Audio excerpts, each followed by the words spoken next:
We're rolling? Episode 3, baby. Mitchell Square Podcast. How you feeling? I'm going to start light today. We're starting light? What percentage? 6.4 is the lightest I have. Wow, really? That's still pretty high. I'm into the... No. 6.4? Like, one of the beers that I had last week was I think it was a 5. But I didn't choose that. That was a gift. The triple IPA that Two Crows does. I don't know if you tried that, but it was 10.2%. It was 10.2%. Damn, I had a delayed response there. Yeah, no, but the 10% one that I had at Sparkle Puff. Yeah, Powerpuff Girls. And we were here at the 3rd episode, man. People, they didn't expect us to make it this far, but here we are, man. 3 episodes in, man. The people were talking down. They were saying, "Fuck Mitchell Squared, death Jay, to them." Really, fuck Jay. I just want to say, you mentioned the Powerpuff Girls. They're doing a live action Powerpuff Girls movie, I think, or a TV show, I think, for the CW. I never watched I it. actually want to see that. I used to watch it a bit because I had like, 2 sisters, and my middle Yeah. sister Bev was only just older than me. Shout out to Bev. I usually had to watch what they were watching. Bev actually suggested in the comments when I posted on Facebook earlier today, actually asking people to give us some topics to discuss during the episode here today. And she actually suggested for us, it was actually a pretty wholesome suggestion because we've known each other for so long. She suggested, I keep saying the word suggestion. She suggested, I was just like in my brain, I was like, man, I've been saying suggestion so much. But anyway, she suggested that I don't know if we want to do it right now, whenever, ask each other a question about the other person that we have never gotten the answer to, like something that we don't know about each other. Even though we've known each other for so long, what is something that we genuinely don't know about the other person?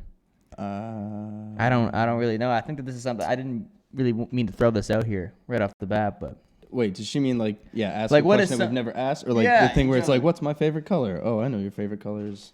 I don't know what is your favorite color? Pretty generic question. I don't even know if I have a favorite. I've been color. fucking with yellow for a little bit. That's my mom's favorite color. I never used to be yellow. I was a blue guy and then a red guy when I was young, and then I never really thought about that until I got into design, and then it was like greens and yellows and shit.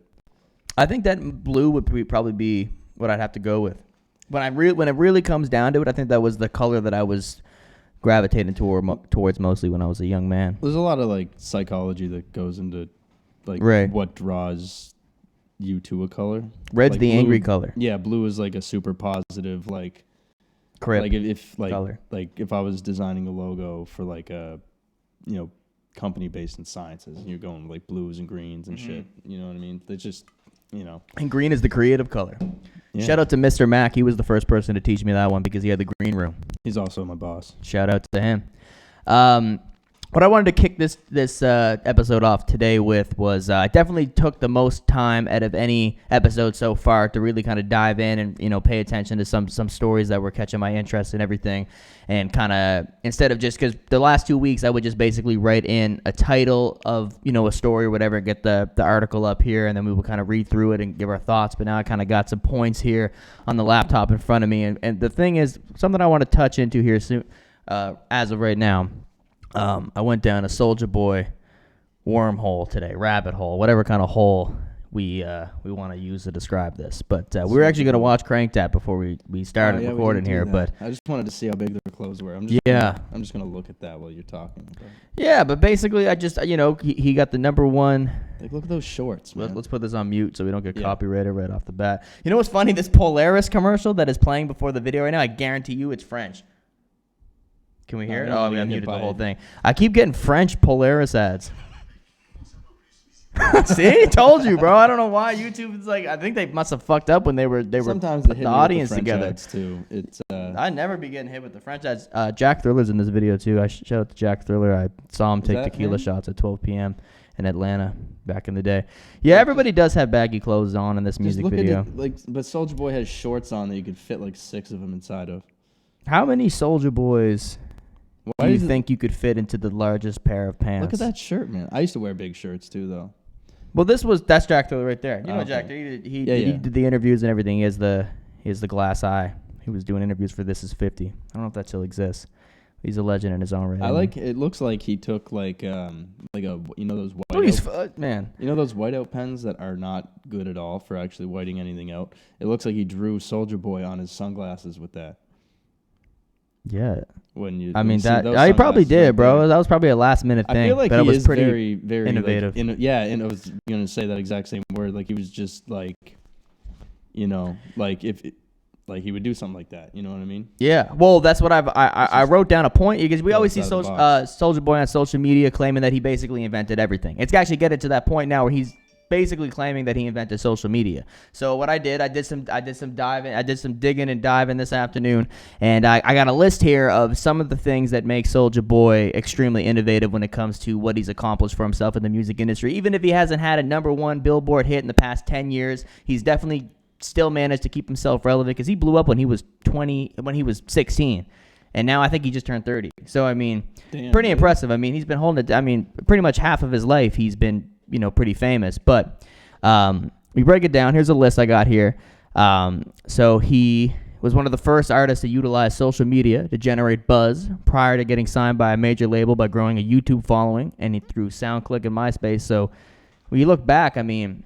And he basically, like he was probably the first artist to, have a mainstream successful song that wasn't recorded in a, professional studio setting. Like he kind of that's such a common thing now when you think of like someone like maybe Chief Keef who popped off, who was probably recording in his closet and everything when he made his first few big songs. But Soulja Boy, yeah, exactly. And they shot the video in there and everything. But I feel like he was definitely one of the first artists when he talks about starting all this social media shit and everything. He's definitely an example of an artist that, right off the bat had success from, music that he was recording at home because he basically popularized using Fruity Loops. Like I read something before saying like Metro Boomin. Yeah, like Metro Boomin decided to start using Fruity Loops to produce his music because he saw Soulja Boy using Fruity Loops. Like I remember Fruity Loops like but he recorded it was probably common used commonly by people producing beats and stuff, but I remember playing with it with Alex, actually Mackey's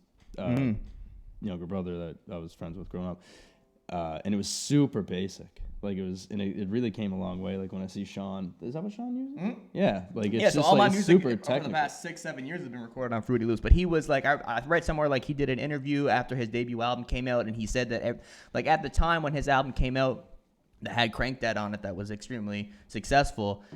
He was probably one of the first artists to have recorded the whole thing using like just digital instruments completely on Fruity Loops. Like he produced, I believe, like the whole album and everything. He produced that song, I believe, in like 10 minutes. And another thing that he was kind of an innovator with was creating a dance crave to go along with the song. Because now that's like an integral part of a song's mainstream success, and basically the premise of why artists try to blow up on TikTok. They try to release a song and then challenge for everything. Everything. They're always that's the original challenge. Yeah, that was. So that's another thing. What else do we got in this list here? When he I'm just trying to get Soulja Boy to shout us out, bro. On the list, but something I think you may have showed me this. I don't know if it was him saying in an interview or what. But he would. The LimeWire thing? Yeah. I was talking to that with I had somebody else do that to me before. I don't know if you'd remember this, but you remember things a lot better than I do. I can't remember what album I totally didn't illegally download. But some guy named Frosty the Snowman or something like that tucked a song into that album that I had on my phone. Back in like 2014 kind of thing? Yeah, like long ago. Yeah. And I just had this song from some guy, and I didn't realize it wasn't even part of that album. Mm-hmm. It was just some other dude just stuck his song in That's there. Not a bad idea. I mean, especially at the time, it was a generally original thought because everybody was getting their music illegally off of LimeWire. So like, I'm going to help people do that illegally and just stuff my shit in there. But what he was doing probably back in I think 2006, he would take about 10 extremely popular songs at the time and he would upload them all. Well, he would upload Crank That onto LimeWire and then he would change. Yeah, he would just upload Crank That, but he would just put like 50 Cent into Club. And I guess what he did at the beginning of the files he would like just real quick it'd be like souljaboytellhim.com or whatever his website was that had the song and the music video on it. And then people will probably just be like, okay, whatever, I'm downloading this off LimeWire, so random, shout outs of websites and stuff like that is probably expected. But then his song would start playing and probably throw people off. And I feel like at that time too, when that was a little bit before the popularity of Facebook and everything. People probably just generally had a little bit more of an attention span, because if we get thrown a random song that we've never heard before when we're looking for something else right now, we'll probably be like, fuck this, and just go ahead and listen to what we were expecting to listen to. But, yeah. I forget what I was saying because somebody walked down the stairs and it really threw me off there. Me too. But, what's happening? Yeah, of course. Absolutely. Shout out to Derek in the building. Yeah, no, that is just kind of smart for that time because it was like that was. Well, he tricked people into listening to his music, yeah. and essentially at that time, definitely like people were getting signed to major labels most likely and getting worked on to get to the point when then they could be shopped out to radio and have their physical CD inside of stores. There was just much less of a variety of people. Of artists that were out there, so you kind of were limited to who you got to listen to. And he was probably one of the first people that kind of just took advantage of social media. Like he had the YouTube channel and he was vlogging all the time. He was doing live streams on whatever live stream platform back in the day. Well, the thing about like the time that he was doing this too was there was no like playbook for how to do it on the internet, and he was just like spraying and praying in terms of like tactics. You know what I mean? And like when he says all this stuff, like, oh, I started this, I started that. To a degree, he did. I mean, the thing is, people will look down upon a lot of his claims because of maybe the they sound depth dumb. of He his doesn't music. come off right when he says it either. Right. It's just like I invented FaceTime. You know what I mean? But Kiss it me kind of through looked the at phone. it in a comedic element. Yeah. Like, I guess. But the thing is, he comes across, it almost is like, okay, man, whatever, like, because people will base it off of those songs and they'll attach the way that they perceive him to the fact that he was really popular almost 15 years ago, and that might be as far as their attention went when it comes to following whatever he was doing. But now we got like a new handheld streaming app game thing that just came out, which is why I kind of started looking into all this anyway, because it's like he disappears and he reappears and he starts talking a bunch of shit and trying to remind everybody what he has accomplished and how he was innovative in a certain way, and like, all these artists are on TikTok doing dances now. Well, think about my first single that came out that was really popular. What was that? It was a dance craze. Everybody was doing the dance. I started that. He was the first rapper to receive the most digital downloads in the U.S. Back in 2007, he had over 3 million units moved digitally for Crank That, which was pretty impressive for 2007, back when people were still buying CDs and shit. So, but now we got this new handheld game out here now, and it says TRDR Pocket 4G, it's called, and it says 4G, and I don't necessarily, maybe Jason, you'll have a more, you're a techie guy, you might understand this better than me. You could tell me if this is a quality device here. It basically looks like a Game Boy. It says the new TRDR Pocket 4G with 32 gigabytes. Is that a lot of gigabytes for a small thing? I'm trying to think. Gigabytes of what? Is it storage or is it memory? Break down the gigs. What type of gigabytes is it? It has a dazzling 3.5. I think basically you couldn't run any like really crazy games on that. Yeah. Well, they have Netflix on it, and it has like social media apps. It has Spotify and Apple Music on it. But it says it's a gaming console too, but I guess it's like a gaming. It has games on it, whatever. I don't know if it's connected to an app store. I think it's powered by Android. Well, I think some gaming platforms that are coming out now are like doing a streaming thing where you don't actually install the games on your device, where you just use the device as you're connected to like an on. Yeah, it's like the game's being played on a server somewhere. And you're just connecting to it. Yeah, that actually makes a lot more sense. So the 4G would be like a 4G network connection to it. That could that could work if that's how they're doing it. It's and also it says that I just noticed on the last page it said that like you would just put a SIM card in this thing, and it was like $8.50 a month for your 4G connection, which is actually pretty good. Yeah, so basically it's $8.50 a month. You can just play whatever game. You can take it anywhere and you still have internet, right? Anywhere you can get cell signal. And stream Netflix, and you know what I mean? Like, that's actually... So it's a pretty interesting product, but what makes it different from a phone? If you hate phones like me, this would be perfect, because it's all the things that you have on your phone, but nobody can contact. I guess that might have like a better video card than a phone, and like it might be able to do certain things better than a phone, because like phones are made still to essentially like be their computers, right? Yeah. But they're not like performance computers, whereas this might be made to perform. Well, it says possibilities, performance, power. So I don't think it's necessarily Soulja Boy's product. I don't know what about, aside from the design and maybe the marketing aspect that they get from partnering with Soulja Boy, that makes it his product or his handheld gaming device. I don't want to discredit him by any means, but from what I'm seeing here, I'm on the website for the TRDR Pocket here, and basically they have different colors and different versions and everything, and then there's like a Soulja Boy edition. So I don't know what role he played in making that version any different technically from the other ones, aside from maybe like the color and the logo and everything and the branding that comes with it. But it's a 16-hour battery. He's a businessman. Like a lot of rappers are. I mean, they get it. I mean, the thing is, an element that is really deeply immersed in hip hop is not just the creative aspect of it, but it's the, the hustle of getting your name out there and getting that money, the entrepreneurial spirit. And Soulja Boy is somebody who definitely has been, heavily involved in that. He had that console a few years ago too, which I'm pretty sure got a bunch of complaints because people ordered it and they never actually received it. Oh. So I don't know. But I feel like you said, like this is probably more of a putting his name on something type of deal where they're going to sell based on his brand.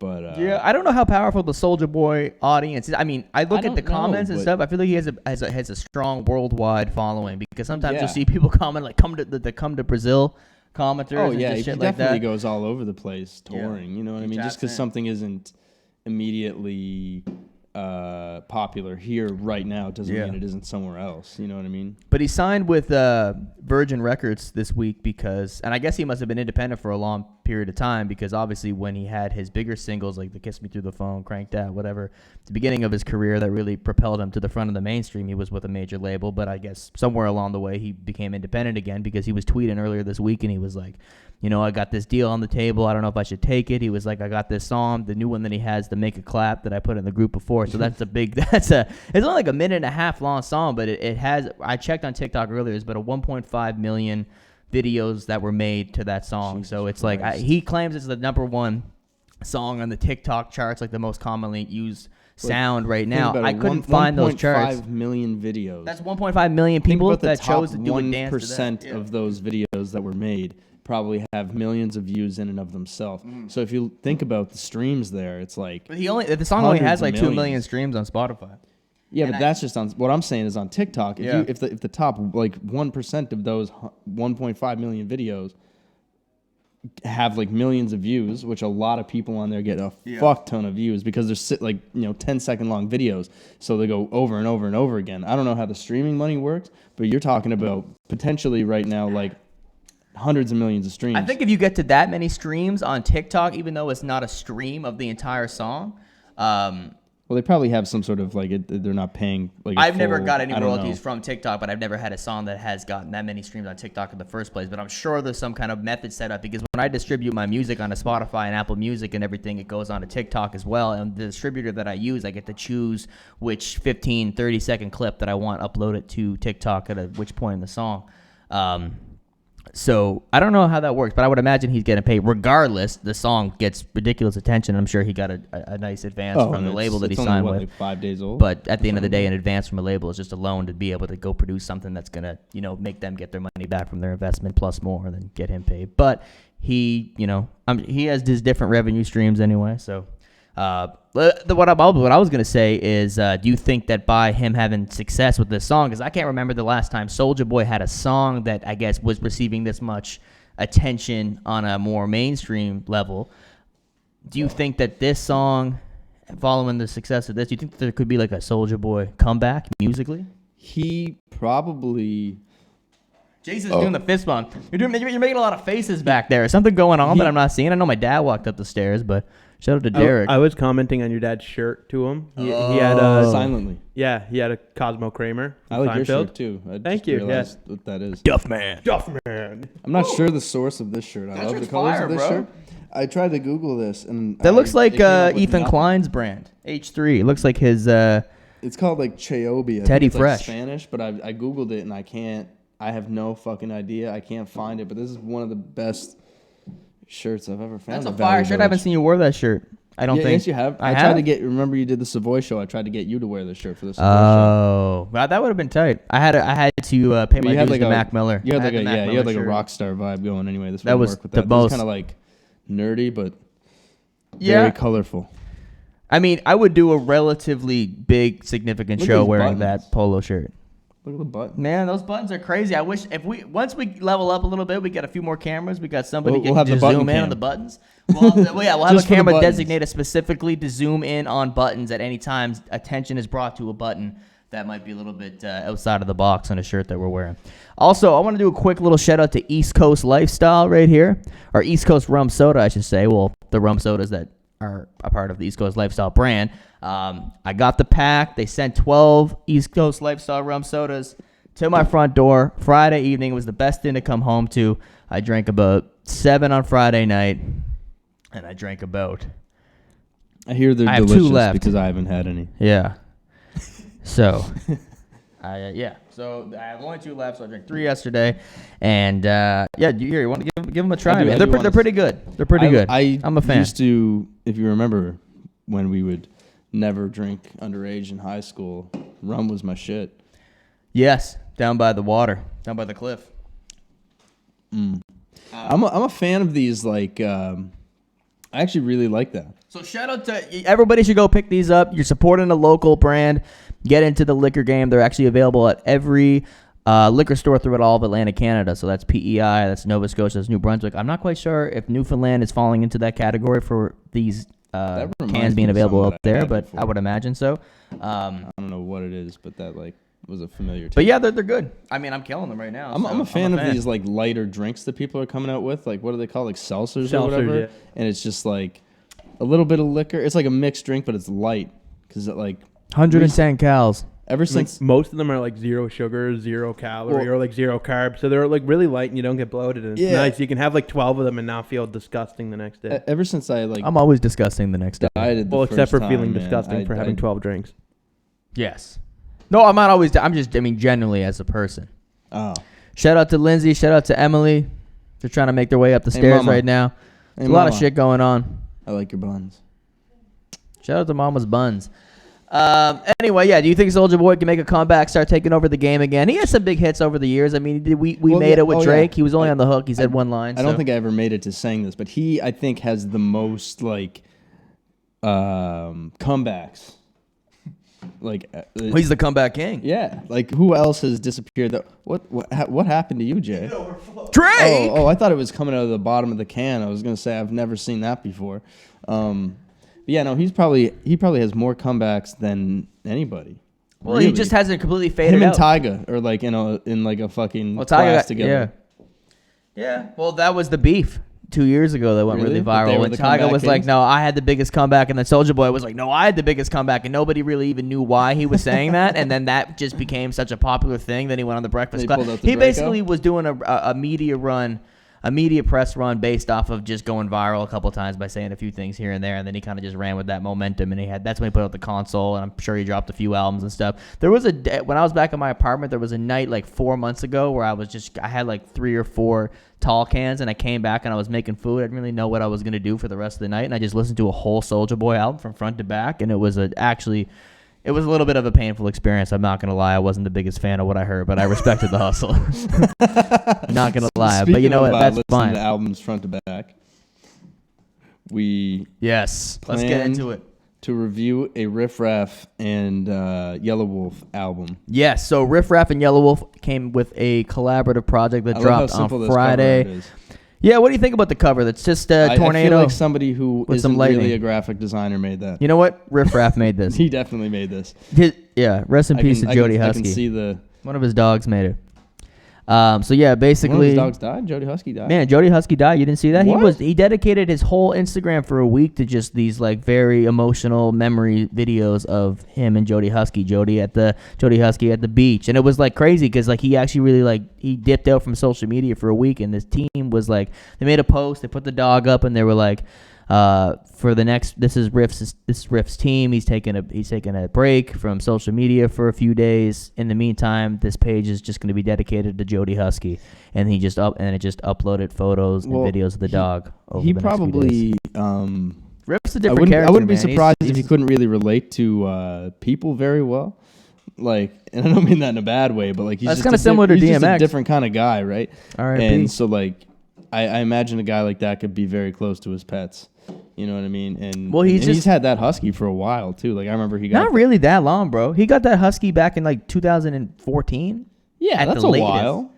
That's 7 years. Yeah, that's 7 years. I mean, dogs are not supposed to die in 7 years. Third of our lives. No, not 7 years. But usually it dogs are making a double dig. I got a dog. I got a wiener dog that's like 12, I think, by now. We got it in 2009, 2010. I think. Huskies live on average from 12 to 15 years. Yeah, so that husky died a little. That's a premature death for a Jody But that husky. husky was fully grown when he got it. It wasn't a puppy. Oh, maybe you're right.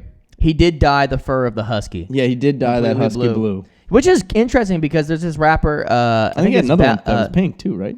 He's probably dyed various dogs' fur over the course of the last 10 years. But wouldn't that surprise me? That's true, man. When you said he probably can relate to that dog because of just the loyalty from the dog. The dog's not judging him. It's not questioning any of his decisions. He could just be creative and free and go ahead with doing whatever he wants. And that's probably why he has such a connection with that dog or any dogs that he has. Is he from the South? Riff Raff is from Texas, yes. He's from Texas? I mean, when you listen to his whole wild discography. Man. He's close to animals. Yeah, exactly. Well, he has a lot. You could hear the Texas slang and the accent in his delivery when he does that. I could never tell if that was real. I mean, obviously, it became a permanent part of who he is, but I could never tell, like... Well, when he doesn't rap in that, like, super... Sorry. I know, it's a burp fest over here. When he doesn't rap in that, like, high-pitched delivery, when he's like, Johnny, I wrote it, when he's more like when he does that, because it kind of ranges on this new project. Yeah, there was one verse on this album. You didn't even realize it was him. Off, man. Yeah, there's two times on this album. He shoots off on every verse in this album. When you think about it, even that third verse on Tiptoe 4, which is the best song on the album. I know that came out like a month before, but that song is phenomenal. The hook on that song is just the hook from Tiptoe 3. I don't know if you ever heard that Tiptoe 3 with Chief Keef, but it's the same lyrics. It's just kind of in a different pitch, and the beat is just going crazy when he does that hook. But yeah, it's a Riff Raff and Yelawolf collab project. There's about 7 songs. I read somewhere that Yelawolf is planning to put out a new album or EP every week for the whole month of April. I'm not really I'm a fan of Yelawolf, especially after listening to this. I used to listen to a lot of his stuff back in the day. I haven't really kept up with his projects over the last few years, but every time I hear from him, he's obviously... I like this because I feel like when he was really having his run, you know what I mean? Like when he popped... Like early 2010s kind of... Yeah, he was like on... freshman in 2011, then he signed to Eminem, and then he had that Radioactive album, which was really good. And then he had that album with the wolf on the cover, which had a couple jams. I felt like there was a lot of... collabs. Him trying to like prove himself as some sort of like country rap. Like he took himself super serious, but he didn't on this, and I really like that because I could never really enjoy. He laughs on the end of Riff's verse, chocolate covered almonds. And well, think about it. Did you listen to this, Jay? You got to listen to this, Jay. Dude. It's called TURQUOiSE Tornado. Everybody that's listening to this, you guys got to go listen to that new Riff Raff and Yelawolf. TURQUOiSE Tornado. But it's a fire project, and I said to you yesterday, I was like, this came out. It's an interesting. This last Friday? This came out Friday. Yeah. Okay. So basically, like, that's weird because I was actually listening to Riff Raff like maybe the beginning of this week. Yeah. Well, and I was just like, I haven't listened to him in forever, and then I started listening to what's it called? There's a bunch of good projects he put over the last few years. Versace Python. Versace Python. The video with him doing coke with the snake. Yeah, no, but like when he really did it for real on the Neon Icon. Yeah, Neon Icon. That was like fucking beautiful. He has a bunch of good albums that came out over the last few years. Like, and that's the thing with this podcast too. I mean, these are artists that we genuinely grew up listening to, and they're still putting out music and everything. We don't always necessarily have to talk about the new hottest artist who just dropped an album that it's getting like 150,000 first week sales and all that shit everyone's talking about. We could touch on it, but I want to touch on the artists that are still doing their thing, that makes their music is great. They might not be, you know, the top of just mainstream commercial success right now, but they are proving their longevity. And I think Riff Raff is one of those guys, man. He's doing his hands in enough different things, I'm sure, with just different social media branding stuff, and he keeps putting out consistent music. I would think by this point he's not associated with a major label. I'm not entirely sure, but it was probably good for him. I was looking at his he's doing what he wants. His monthly listeners today to try and like calculate in my head like what his monthly income could be from Spotify. Just from Spotify specifically. And I can't. I think I'm fuzzy on the math. Is it $4 for every 1,000 streams? 1,000 streams. If we're going off of the streaming royalty calculator, if you go on Google and you just type in 1,000 streams, and that's USD too, so probably about $6 Canadian, about $4 every 1,000 streams, and that and that checks out from when I've got royalties from Spotify. So he's got about 900. That almost it was like 967,000, something like that when I was looking at it. Monthly listeners. So and those aren't one stream. Streams. No, those people could be listening to 5 times. This is where I was having a problem. Was like, what is the average amount like of streams per listener. Yeah. So, for example, earlier today I was curious about a local rapper's music and where that was headed, and I looked up a song and I listened to it for about 13 seconds, and that was it. But I'm still a monthly listener for that person. Right. But he's got 967,000. What do you think is the average that you're getting out of that one listener? You know what I mean in terms of streams? Because I don't know that was how I was having a problem calculating. But like if he only had one stream for every one of those listeners, I think it was like he was getting like $5,000 a month. So basically 0.003 and 0.005 per stream, meaning you'll need about 250 streams to make $1. Okay, so yeah. So basically break that at 250, but what 500, what do you $2. think is like the average that one listener gives you on Spotify? Well, they have to listen to the song for I think for about like 30 seconds. No, not that. I mean like how many plays you how many plays you get. Oh, like what the habit of the listener is. Yes, like what is the average? You know what I mean? Like, yeah, it's probably hard to. I mean, there's probably definitely a way to calculate it if you knew what the activity. I mean, there probably is a middle number that exists. Spotify would probably be the only people that could tell you that, and it would range differently for each artist. Yeah. So I would think if we're just talking about, and it depends on who owns the rights and the masters to all of the songs that are in his catalog, because Neon Icon, he was signed to Diplo's label at the time. I don't know if he still is, which is probably partnered with a major label. So there's definitely that the pie of the royalties that are generated from that music to this day is definitely divided up. But, you know, if he, for his next album that was a follow-up to that, if he was independent, then he would be getting... Like, I'm sure throughout his whole catalog, there's a number the amount, Jesus Christ, there's an amount that it produces with a $sign at the end of each month, and for maybe some projects, he gets all of the royalties from it, and then from other stuff, it's split between people. So, at the end of the day, I don't know what Riff Raff is making from his music, but I know that this new project is fire, and I put together a list of some of the standout lines that Riff Raff said throughout the project, and I'm just going to read them off here, and we're going to just try to break them down. And have you ever listened to Riff Raff before, Jason? Probably, I'm going to say not, because last week you weren't too familiar with Travis Scott, but you did listen to Soulja Boy before we did this episode, so that's fun. The first time I ever heard the name Riff Raff was when you mentioned him in our group chat the other day. The only new music that I listened to recently is the new Bruno Mars... And Anderson .Paak. Yeah, that's fire. That song's killer. It's like... What is it?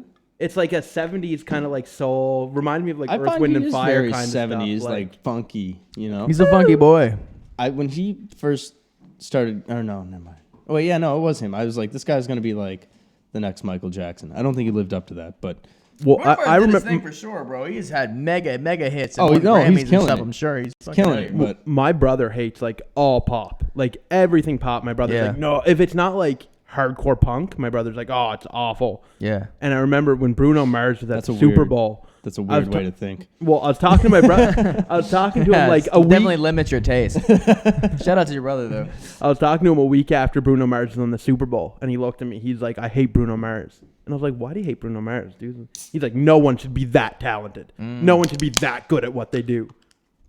Bruno Mars is, baby. Shout out to Bruno Mars. But, yeah, so I got these. Wasn't it The Weeknd that did the Super Bowl?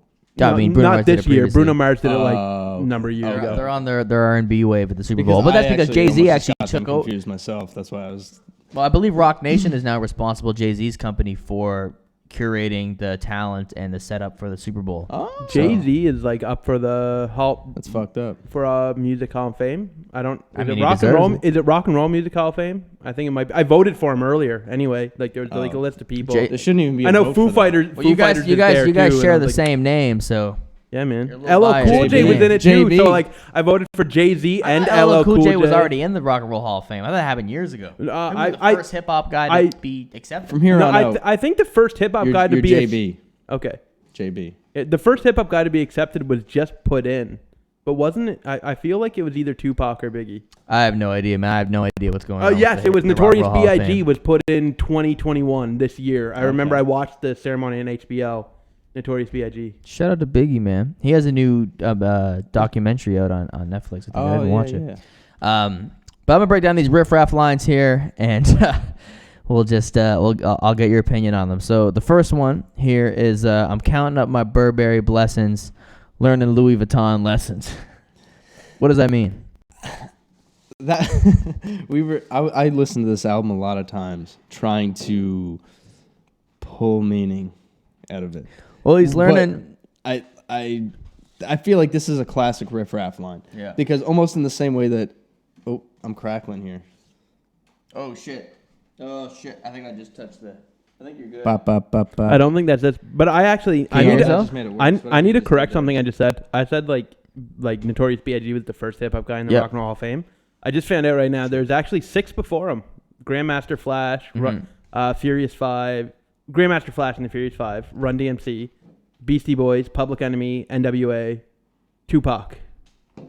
In the Rock and Roll Hall of Fame? Yeah. So why is it called the Rock and Roll Hall of Fame if they're in when the Rock and Roll Hall of Fame, rock and roll, when the Rock and Roll Hall Music Hall of Fame, when the Rock and Roll Hall of Fame opened, I don't think hip hop existed. Probably not. Like I assume the Rock and Roll Hall of Fame opened because from I don't know, I want to say 1940 to 1990. Really, the only music that most people were listening to was rock and roll. Yeah, like all pop, like most pop music was rock. You don't hear a lot of hip hop is what rock and roll was now. Yeah, it's the new rock and roll. Has hip hop? Not that it's the same tone or anything, but it's like the new. No, but that's the new. It's the new current thing. It's the new popular thing that isn't pop. Yeah, well, exactly. Yeah. And it kind of is pop. It honestly overtook pop. I remember listening to what was that Katy Perry song that Snoop Dogg got on? California Girls. Yeah, and I remember hearing Snoop Dogg on the radio and being like, what the fuck? There's a rapper on the radio? And then I think the only time that really happened after that was when Migos were on the radio. And then from that point, and when the Migos are on the radio in Cape Breton, that's it. Hip hop. Well, it's a different landscape for sure, because Migos, like hip hop and just rap songs that went to the pop route were definitely on the radio in bigger cities and everything here. I don't know what is determining what gets played on the radio stations where we are, but it definitely would. Like there would be. I remember that song that had what was the song with Pharrell and Robin Thicke that was really popular, like Blurred Lines. And there's a T.I. verse on there, but there's a version that's probably sent out by their label or whatever that doesn't include the T.I. verse for different stations that have a demographic that don't care about that. Is it Kalani that has that song with there's a song Young Thug was on. Camila Cabello, Havana. Yeah, but they play the Young Thug verse now. I heard that on the radio around here. You're gonna bug in your house, bro. It's springtime. Yeah, there was a huge hornet that landed on my arm here about a month ago, sitting on that couch, and I had my laptop on my lap. In your house a month bro, ago? I have no idea, bro. But I literally broke my laptop that I've been using for the last 5 years. I had my phone on my. That's how I swear to God, because it's so weird though, because it worked for about 2 hours after that happened. So I was sitting on the couch right there where Jason's sitting, and I wish we could have a camera showing where you're sitting here to get the full understanding of the situation. So I was on my laptop, and I look on my arm. And I was like, what? Like, my immediate reaction, I gave 0 fucks for what I had on my lap. I know I had this fucking laptop. Everything's on my phone's on me. My phone flew across the room. I don't have a case on my phone. I got this phone 2 months ago. No case. Bad. No condom on the phone. Going raw. Same. Throw the phone. Yeah, literally. Phone flies across the room. Laptop hits the floor. All the bodies hit the floor. Shout out to whatever the band made that song. But the hornet disappears. And it was crazy because, and you're going to fact check me. Disturbed. Shout out Disturbed. Oh, did But they? this was very disturbing. I don't know. I feel like that's not right. I used to listen to Disturbed, and I don't know. Got hit with Disturbed. The whole thing sidetracked. It's okay. The laptop hit the floor. This is what's crazy. It worked for 2 hours afterwards. Drowning pool. I don't know any of these. Anyway, laptop on the floor. Fucking broke. But it was crazy because I don't know. I was like, well, I thought that I would have at least been able to see the hornet like on the floor because I flicked it off. So over the next hour or so, I thought to myself, well, did that even happen? Like, like maybe I just thought I saw something in the corner of my eye and just my imagination thought it was a huge fucking bug and I freaked out. I had a moment like that before, but continue. But... So my laptop works fine. I'm like, oh my God, I really fucking dropped that laptop. I'm blessed.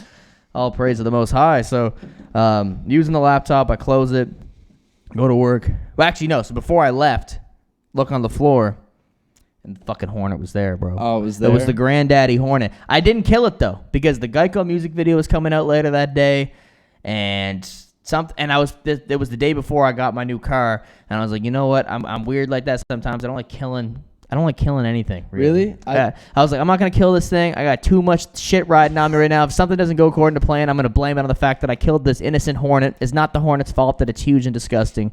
So I let it live. It popped up the next day. Actually, my dad killed it, but fuck that hornet. R.I.P. I get to work. I open up the laptop, and then it's like, it opens right back up. I have like Google Chrome open, whatever, YouTube. It's kind of frozen though. I'm like, shit, whatever. Sometimes that shit happens, but it wasn't letting me even hit restart from the laptop, so I had to like manually hit the power button to turn it off. I try to turn it back on. It takes me to the Windows screen, and it's like, error, whatever. And I was like, and I try to do all the other things, troubleshoot, whatever.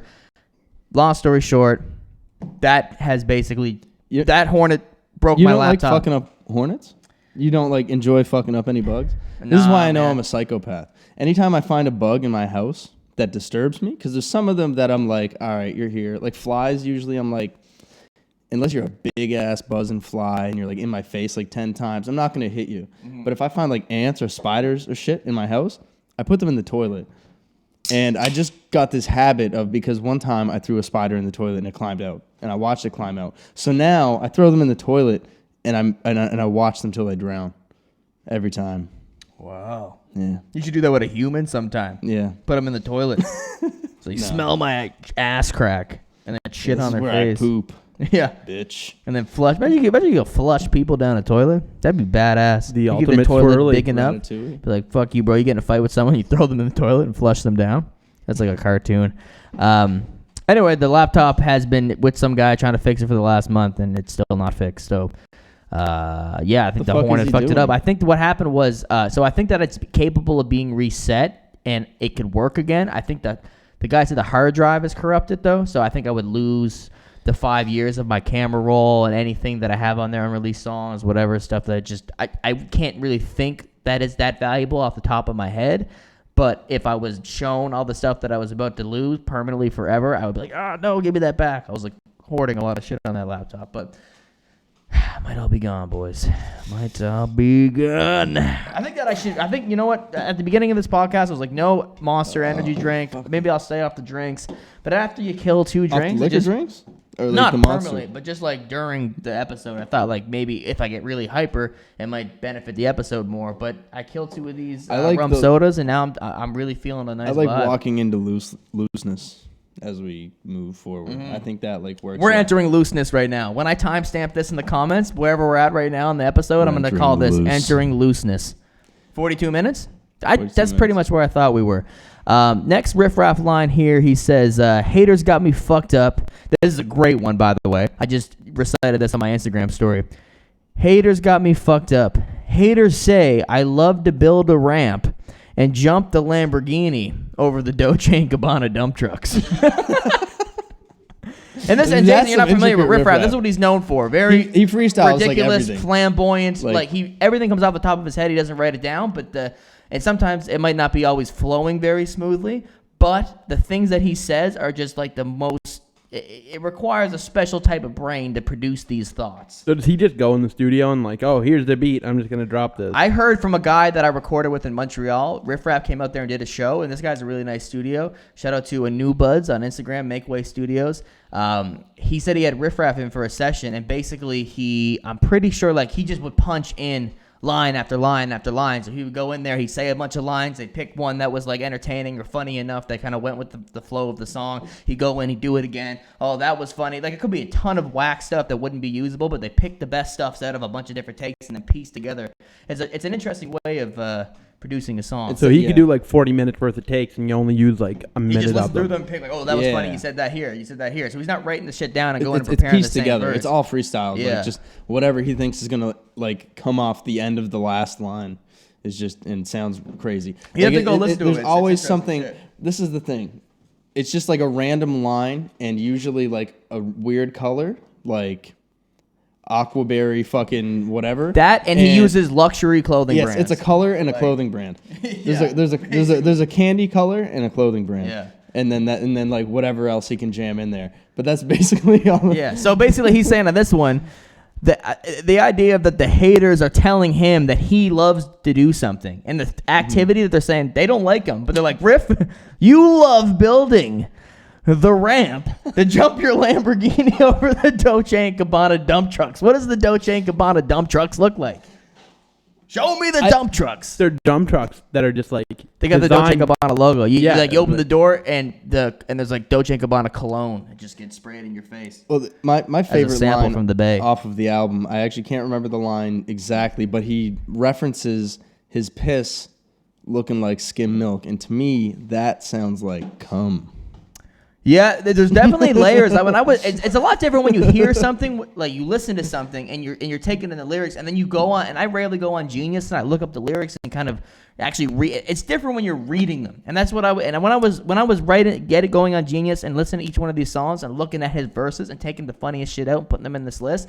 When I'm reading his verse, I'm like, this is a well done verse. If I wrote this, I would be fucking happy that I wrote this. I feel like it would be easier to write that than something more complex. This shit is hard to freestyle for sure. Oh, absolutely. He says Versace. But I feel like he's like in a zone where it's different frequency. Like he can probably do this all day. He flipped a house and he went to the studio. Dude, have you ever like listened to Pharoah Monch? I met Pharoah Monch. What? In That's Atlanta. crazy. And I didn't really know who he was. That's crazy. But he was speaking. He wasn't even like performing or anything. He was just speaking a part of a panel at A3C with Jinx. You ever watch Complex? He was on that show with Joe Budden that was on Revolt. I don't think they do that anymore. It's like the state of the culture. It was him and Pharoah Monch and some other people. Did you ever hear H2O, the song by him? I just listened to it for the first time today. Was good? It's like compared to like how Riff Raff does what you were just saying, punch in. Like his verse on that. You know, when you're writing, or at least what I know from your writing process, because I have written a few things where it's like, you know, you listen to the beat, you write something, you go back to where you're at, you keep, you know, you just roll through it like that. I swear to God, man, that verse would take me like months. Yeah.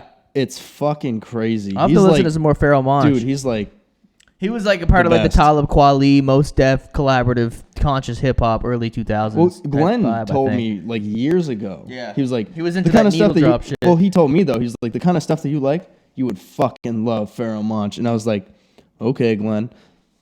And then the other day at work, Kenzie threw Pharoah Monch on, and I was like, who the fuck is this guy? Yeah. This is crazy. Bro, and that's another thing off topic though with DMX, bro. I slept on DMX my whole life, and I know I'm the biggest idiot for deciding to listen to him on his final week. I know I obviously knew the bigger songs and I heard a few here and there, but my thing was basically when I was really diving in and listening to hip hop was I always listened to stuff as it was coming out from about 2008 and beyond. Like I got into basically, as weird as it is, Linkin Park, came across Jay-Z at late elementary school because they did a collab album with them. Then from Jay-Z to Eminem. And then this was around 2009. I was going into grade 7. Drake was getting popular. I listened to all of Drake's stuff and then who he was collaborating, Lil Wayne. And then just basically from 2010 and beyond, I just listened to everything that was getting released as I was listening to music. So it was Khalifa, Mac Miller, Kendrick, everything like that. And I would go back and do the Tupac, the Biggie, whatever. But I never really went into DMX. But I listened to that...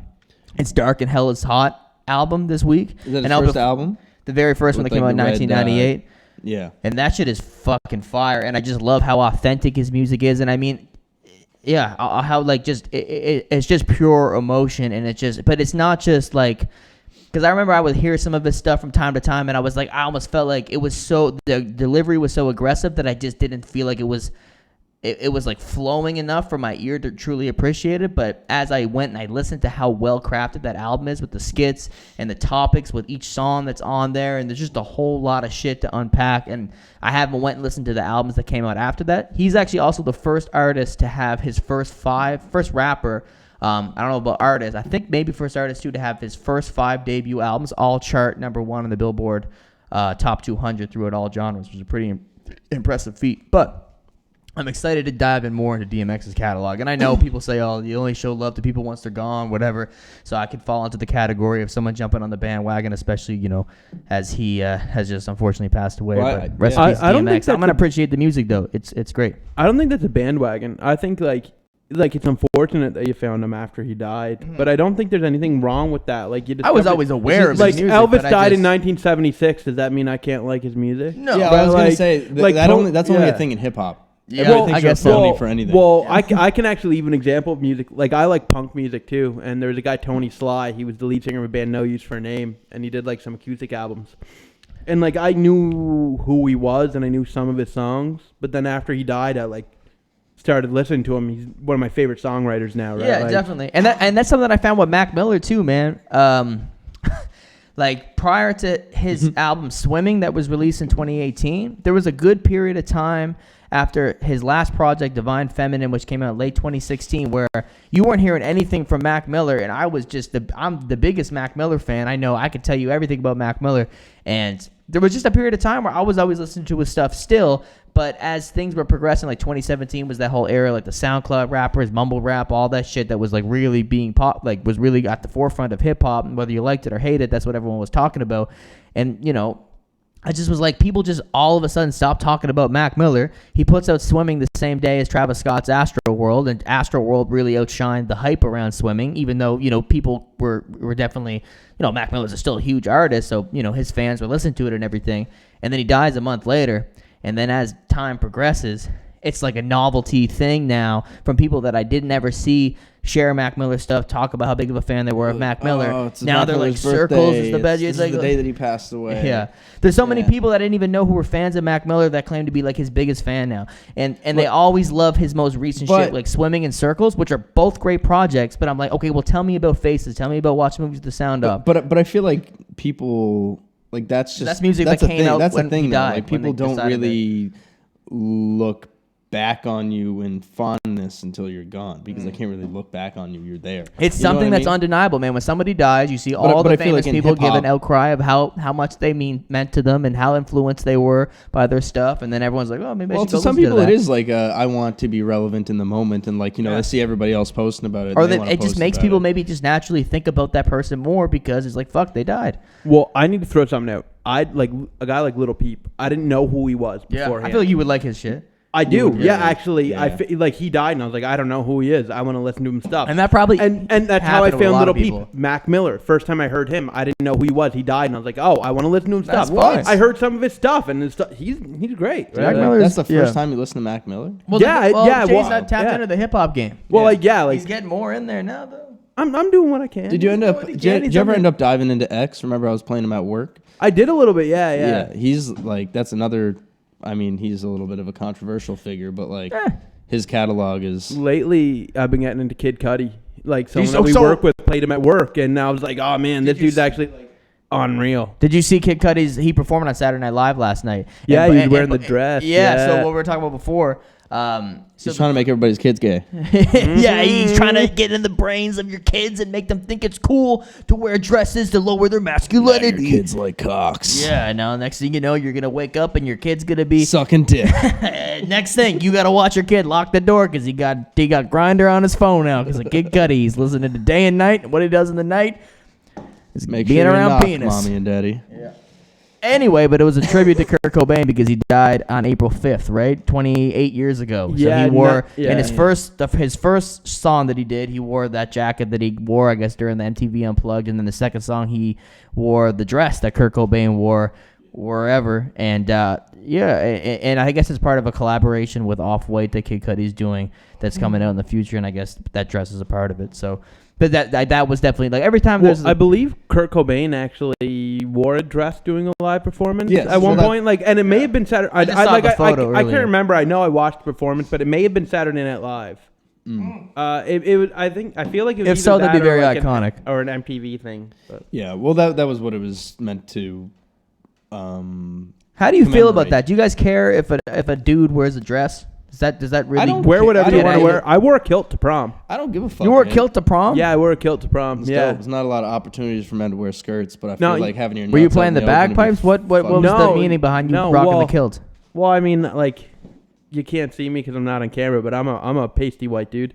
I have a lot of Scottish and Irish family history, and I was like, I don't like. All my friends were like, oh, you know, I'm gonna get a white tux. I didn't want to stand out, and I was like, you know what? I could be the only person that I graduate with to wear a kilt.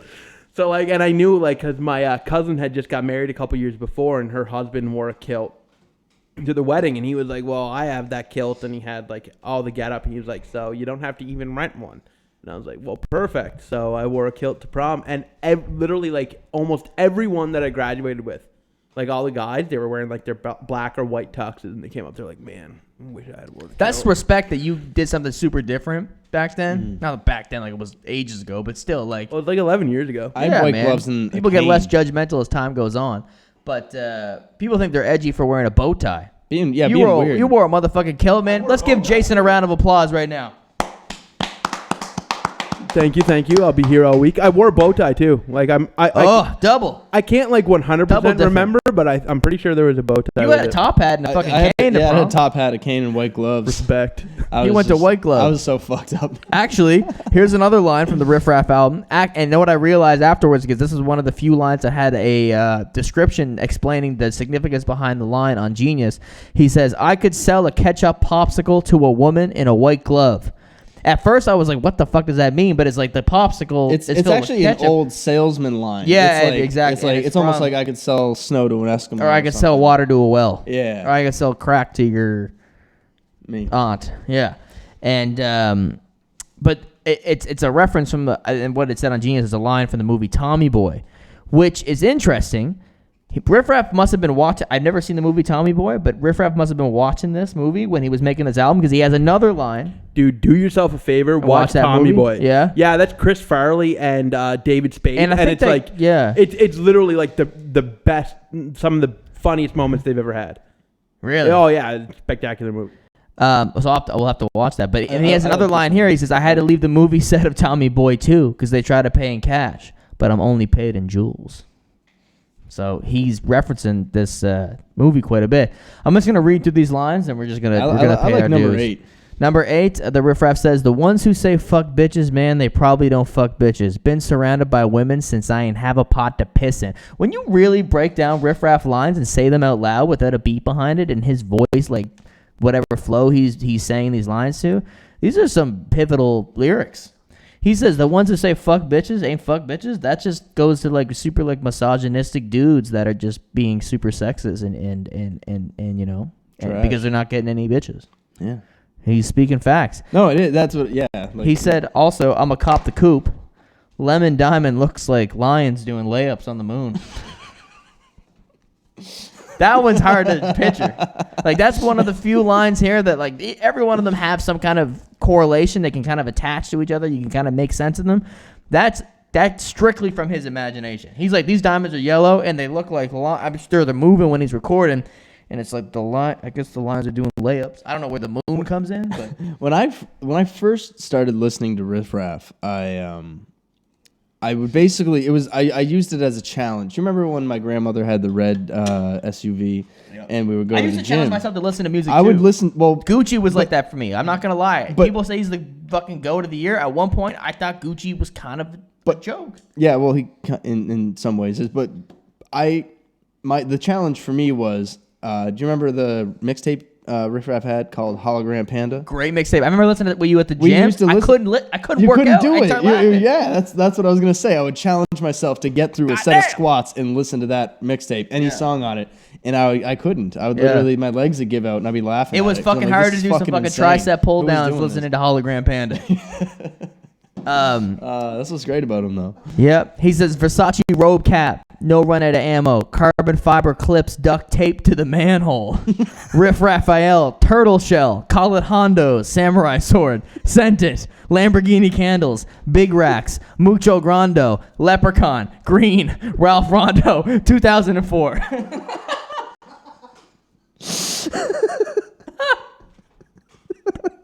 I knew it was important to include that whole fucking thing there. He also said, "I got to start a business before I start a family. I was age 10. Promethazine in the pantry."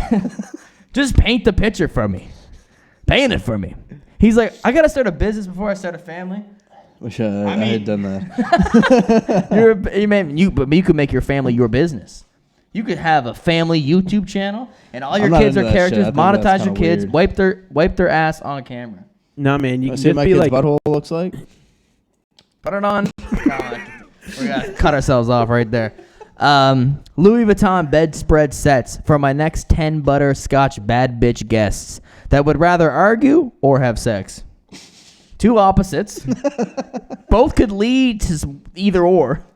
You can work your way from an argument into sex for sure. He makes them both sound like they're both positive things. I think in his world, anything that is engaging of his brain, positives can be pulled out of both things. I'm counting up we did that one. Here's a line from not Riff Raff, but this one, this was maybe my favorite line on the whole fucking album. This guy, Danny Swift Garcia, says, who the fuck is that guy? I've never heard that name before, but he said, it sounds like Riff Raff created that's this like Riff Raff's cousin. Danny Swift Garcia gets invited into the studio, and he says, I got M&Ms, I'm not afraid.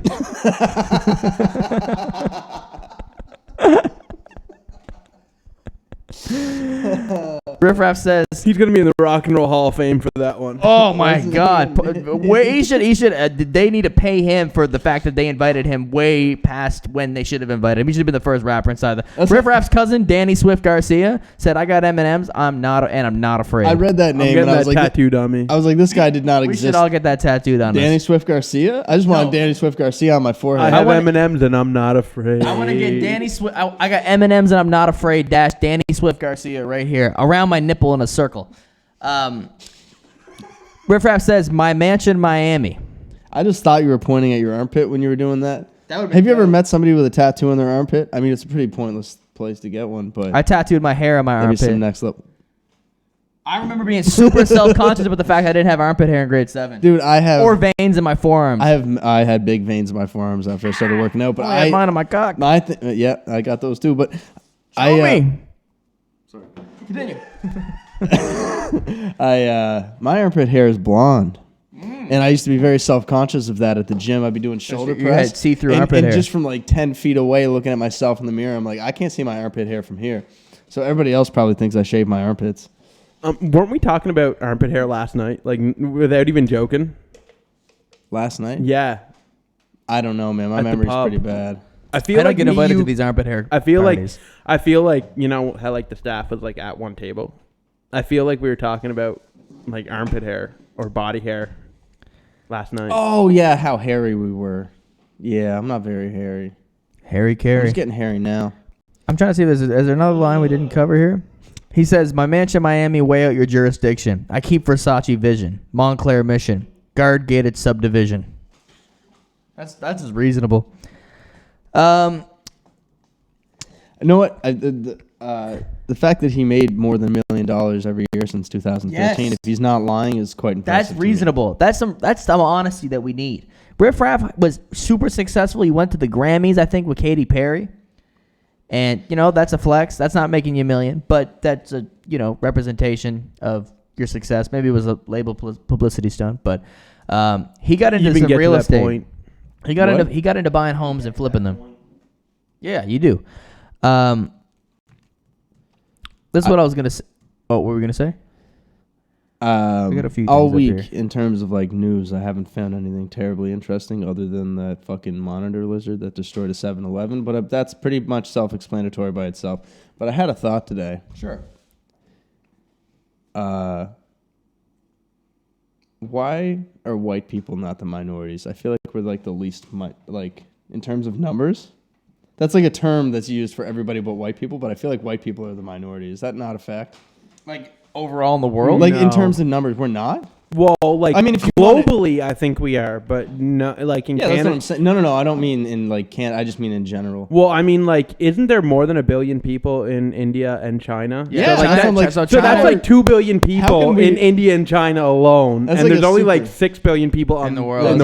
So China is the most populated country, then India, then I think Indonesia and Pakistan. So we're already top 4.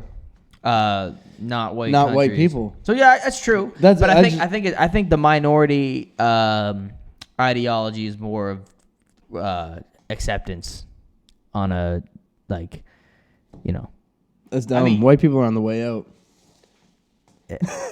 My whole family will never be like white from now on. You know what I mean? Like that's the thing that's happening. But man, honestly, fuck white people. Yeah, we're done anyway, man. Fuck you if you're white. I'm just kidding, guys. But yeah, I mean, that's a good thought. I mean, I don't know. It's not a good thought. It was just the only thing that I thought of today. I mean, it's an interesting thought. I think that white people definitely have. Are we getting in the race conversation right now? The majority of people on Earth are Chinese. Did you just look that up? Yeah. I just did a quick. Chinese are the majority. Like, I didn't see anything else after that, but like the largest ethnic group in the world is Han Chinese, with Mandarin being the most spoken language. Would you be down to go to? I mean, and your answer might be I already am, but would you be down to go to a country where you are the minority? Like, would you? Absolutely. I want to eventually migrate to South America or Central America. I think it's my overall goal at the end of the day, to live in a place where it's warm relatively all the time. It doesn't have to be like, because they have the rainy seasons and everything there, but those are the only countries aside from Canada, the U.S. that I've been to, Panama and Costa Rica. But I just am fascinated with those places ever since I was a big fan of following soccer when I was younger. I always would look. I to this day, I watch so many videos about like Honduras, El Salvador, all those countries. Maybe not those two countries because they're pretty problematic, but that area of the world. I'm trying to vibe out, learn Spanish. I can't remember the name of it right now, but there's a town or city in, I want to say southern Mexico somewhere, but it's in the mountains and has like the most standardized climate in the world, and it's like a cold day is like 19 degrees Celsius and like a hot day is like 25 degrees It's just Celsius. So much clearer for your head, man. The 6 degrees difference all year round. I'm trying to be hanging out for the rest of my life. I'm not trying to experience the winter. And I just like the cultures down there. I like the little bit more freedom that you have to be able to just kind of to fucking just be hanging out, just be drinking a beer, walking down the street. It's not like you're stabbing somebody or, it just would be interesting, man. I need to go off grid. But I also need to live in a city. I need a good balance.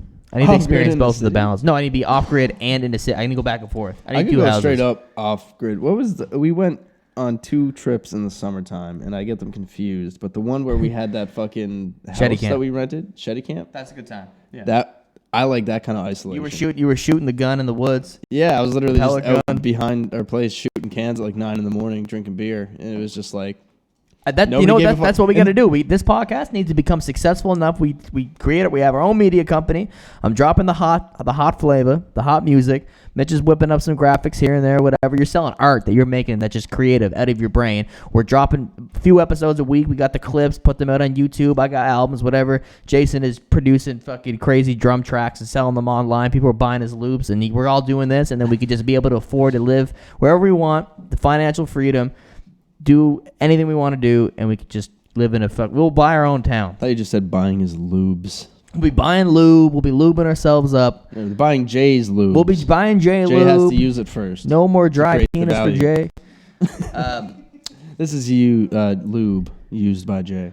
I've never ever applied lube Available to my penis. You've never applied lube to your penis? My penis has never been lubed up. That's a new game for me, but I've done it. We need a lube sponsor. Do you think that network TV is a prehistoric idea now? Like, do you think that anyone is like outside from like your grandmother is sitting down being like, "Fuck, when is Coronation Street coming on?" Instead of like getting something to stream it and watch it whenever she wants. I haven't watched TV. Probably since I don't know, man. Like 2010. Like it's been a long ass time since I really watched Get TV. Out of Town. And even then, I only watched like Discovery Channel. You definitely watched something on the TV. Have I seen something on TV? Absolutely. You were watching Forensic Files, binge watching Forensic Files. Oh yeah, that's years. true. That's true. But that was the thing is, I didn't want to watch anything else on TV. HLN is still only dropping Forensic Files, that's bro. crazy. I checked it the other day because I remember in 2017 I was at your house. You're like, man, check this out. HLN is on that fuck shit. They are only playing Forensic Files. And you know what's crazy, bro? All they play on HLN, Forensic Files, and like there's like 2 morning news shows. A morning show. Imagine being the news reporter at HLN. You're like, here's the news. HLN informed me that now Donald back Trump to Forensic was Files. And then and then they sick, jumped right bro. back. That is like the most hipster choice of news network. It's like, man, fuck CNN, fuck Fox. You know where the non-bias is? Where does HLN side? HLN is like Mike Pence. Underneath another, I think, kind of like. I think they might be. HLN voted for The Rock, but yeah, HLN is a wild place. They don't lean to the left or the right. They lean forward. to the next rerun of Forensic Files. Yeah, Literally, crazy, I think bro. it's 18 hours a day they have Forensic Files. No joke. It's like MTV or Much Music with ridiculousness. Whoever owns Forensic Files is making some money. They stopped playing ridiculousness on MTV for a bit, I think, and then they realized that they didn't have anything else to play, so they brought it back. Like, it's the same with Much Music, man. I bet they have ridiculousness on right now. But that being said, I mean, I don't even know what that is. Ridiculousness? Yeah. It's a show that the intro is like, yeah. And it's just like fail clips. It's Rob Deerdick. Rob Deer's dick. They have Chanel West Coast on it. She's laughing. She's like, and they get Tygon. He's like, subscribe to my OnlyFans. You've definitely seen ridiculousness, bro. I don't know. They haven't had everybody on there. Eric Andre took out his bird on that show, I think. Oh, really? Yeah. Respect. Do you think that YouTubers take the shocked photos for their thumbnail after the video, or it's just a screen grab from during the video? And I wonder what that process is like, out of curiosity. Like, just sitting there and it's like, okay, everything's done. Make your shocked face, Logan Paul. And he's like, all right, get the camera. And he's like, and then just put it in the thumbnail. I feel like it could. Well, it depends on the. I'm sure that there's some people that do both. But I feel like people who do videos where they're sitting in front of a camera. Talking, like, say, like what we're doing right now. It's probably way easier to just make the shock face afterwards, though. Yeah, oh, it definitely is. I'm going to expose us right now. Because our thumbnail for episode 2, the pictures were taken after. Yeah, I was just going to say that. Yeah. I was just going to say that, bro. Yeah. 100%. That's true. What should be the one after this? Well, I mean, we're filming this right now. We could just take a screen grab. I'd be like, let's do it. Let's do the shock faces right now, and we'll take them from this. This is a thumbnail here. No. It's on YouTube. I was gonna take my ass out. Oh, dude, that's funny because when we first started talking about this, that's where my brain went to. Well, we'll do that one later. All the time now. Sometimes I'm just like hanging out. Can we make the YouTube thumbnail both of our asses instead of our faces? Why not? We'll get demonetized in the monetization that we're not getting yet.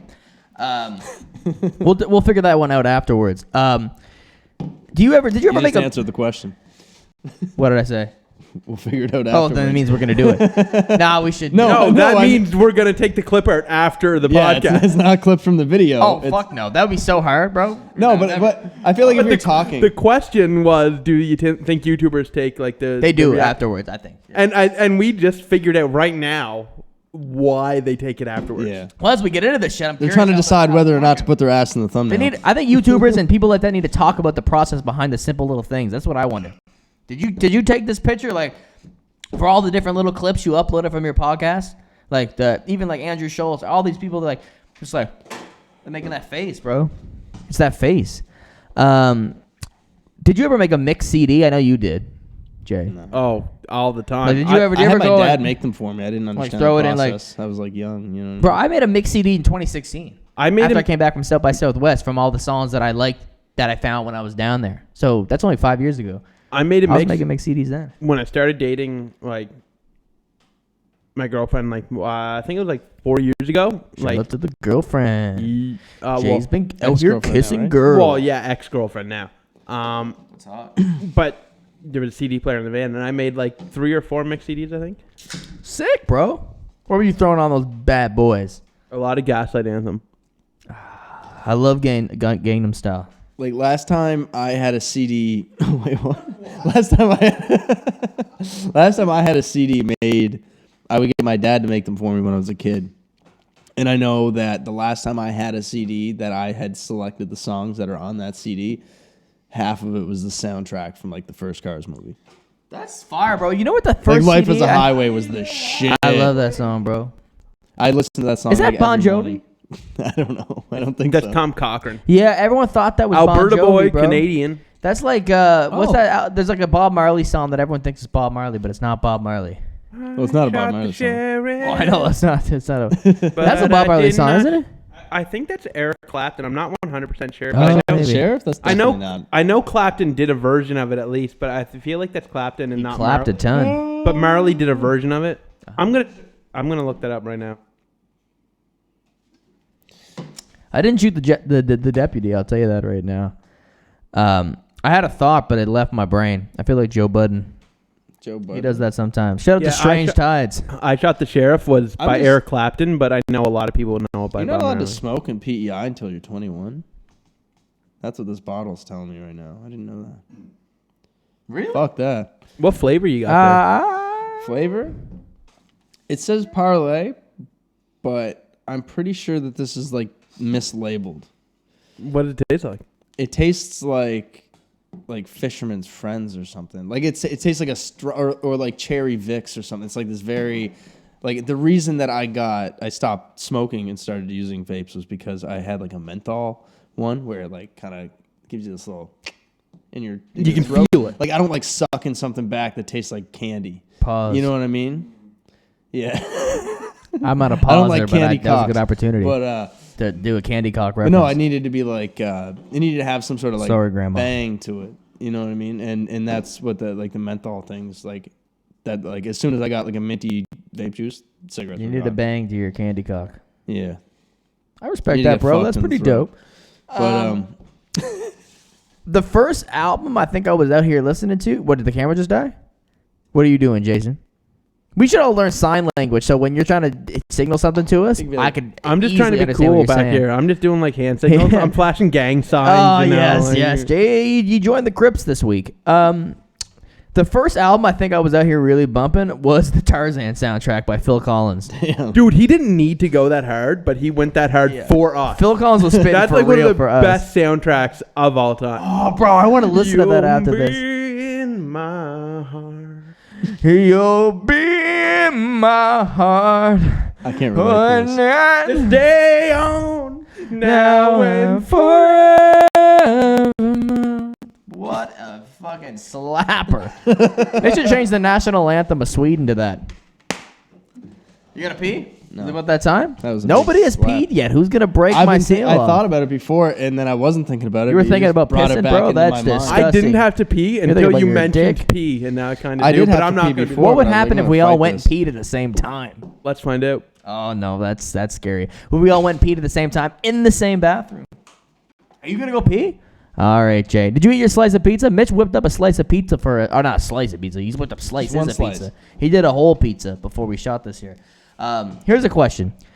Do you ever get advertisements on YouTube where they're trying to sell you all these make money schemes? Go click this button right here for my free course to join my program to then upgrade your membership to this so you can make more money. And if you don't do that, you gotta beat the system, and you gotta end the rat race and get out of there, and you gotta live your dream life. And if you click on this link below, this is how I got this, and blah blah blah. This person made $10,000 the first day, and all this shit. And you ever took the time, just out of genuine curiosity, not necessarily for yourself, but to kind of figure out how they have learned the general stuff to like be able to kind of confidently sell this to just gullible people that just desperately want to make money, and or even look into what they're trying to sell and like click on the link? I have never done it because it just seems so like the only person that I can even really think of is what was that guy's name? It's like Ty Lopez or something. Oh yeah, but he's like the GOAT now. Here's my Lamborghini. He started and my books and he's my like fucking the originator. Like he's got like enough respect, I think now. He was like.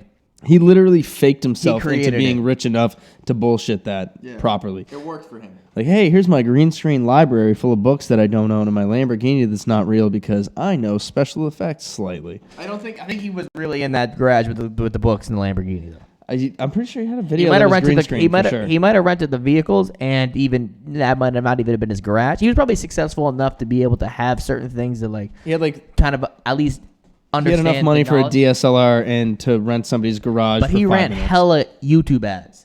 So he definitely had enough money for that marketing budget, because I doubt that was a business plan at the time where he was like, hey, we're going to sell this fucking motivational get rich course or whatever. And I don't even know necessarily what he was selling. Was it like e-commerce or some shit like that? But he couldn't have, maybe the business plan was bulletproof enough it worked. I mean, whatever. He definitely made money off that because it was everywhere. But there's so many people that do it now, and there was this thing before, and it was so interesting because I was like, and it's so funny to see all of the different entrepreneurs that are trying to sell these different courses for people to take. There's so many different things, whether it's talking about their understanding of day trading or real estate or the e-commerce stuff, drop shipping, whatever. All these guys that are like, click the link below. I'm sure you've seen it on YouTube before, Jason. You get hit with the guys trying to sell you all these courses for you to, take advantage of your life and get the fucking financial freedom you deserve, whatever. See, this is my Lamborghini in the driveway. Yeah, you walk in my garage. See, but that's the go-to one. But I clicked on this guy today. Really got my attention. He was just in a fucking park, and he was just screaming. He was like, why would you click this link below? This person made $10,000 in the first week. Are you making $5,000 of passive income a week? He was just screaming, and then he would stop and talk. Sounds like a guy I want to listen to. And I was like, I respect the creativity. Because all these guys are preaching at me every single video I click on. So let's see what this is all about. He was like, click the free course. We do multiple different webinars a day. Blah, blah, blah. So I was like, all right, I'm interested enough. I was in the midst of kind of gathering stuff for the episode today. So I clicked the link, put my email in, put my name in. I get the email to confirm it. Then he gives me the link. This course is starting in, 5 minutes. So I'm waiting for it to go. I went downstairs. I came back up. I'm in the webinar.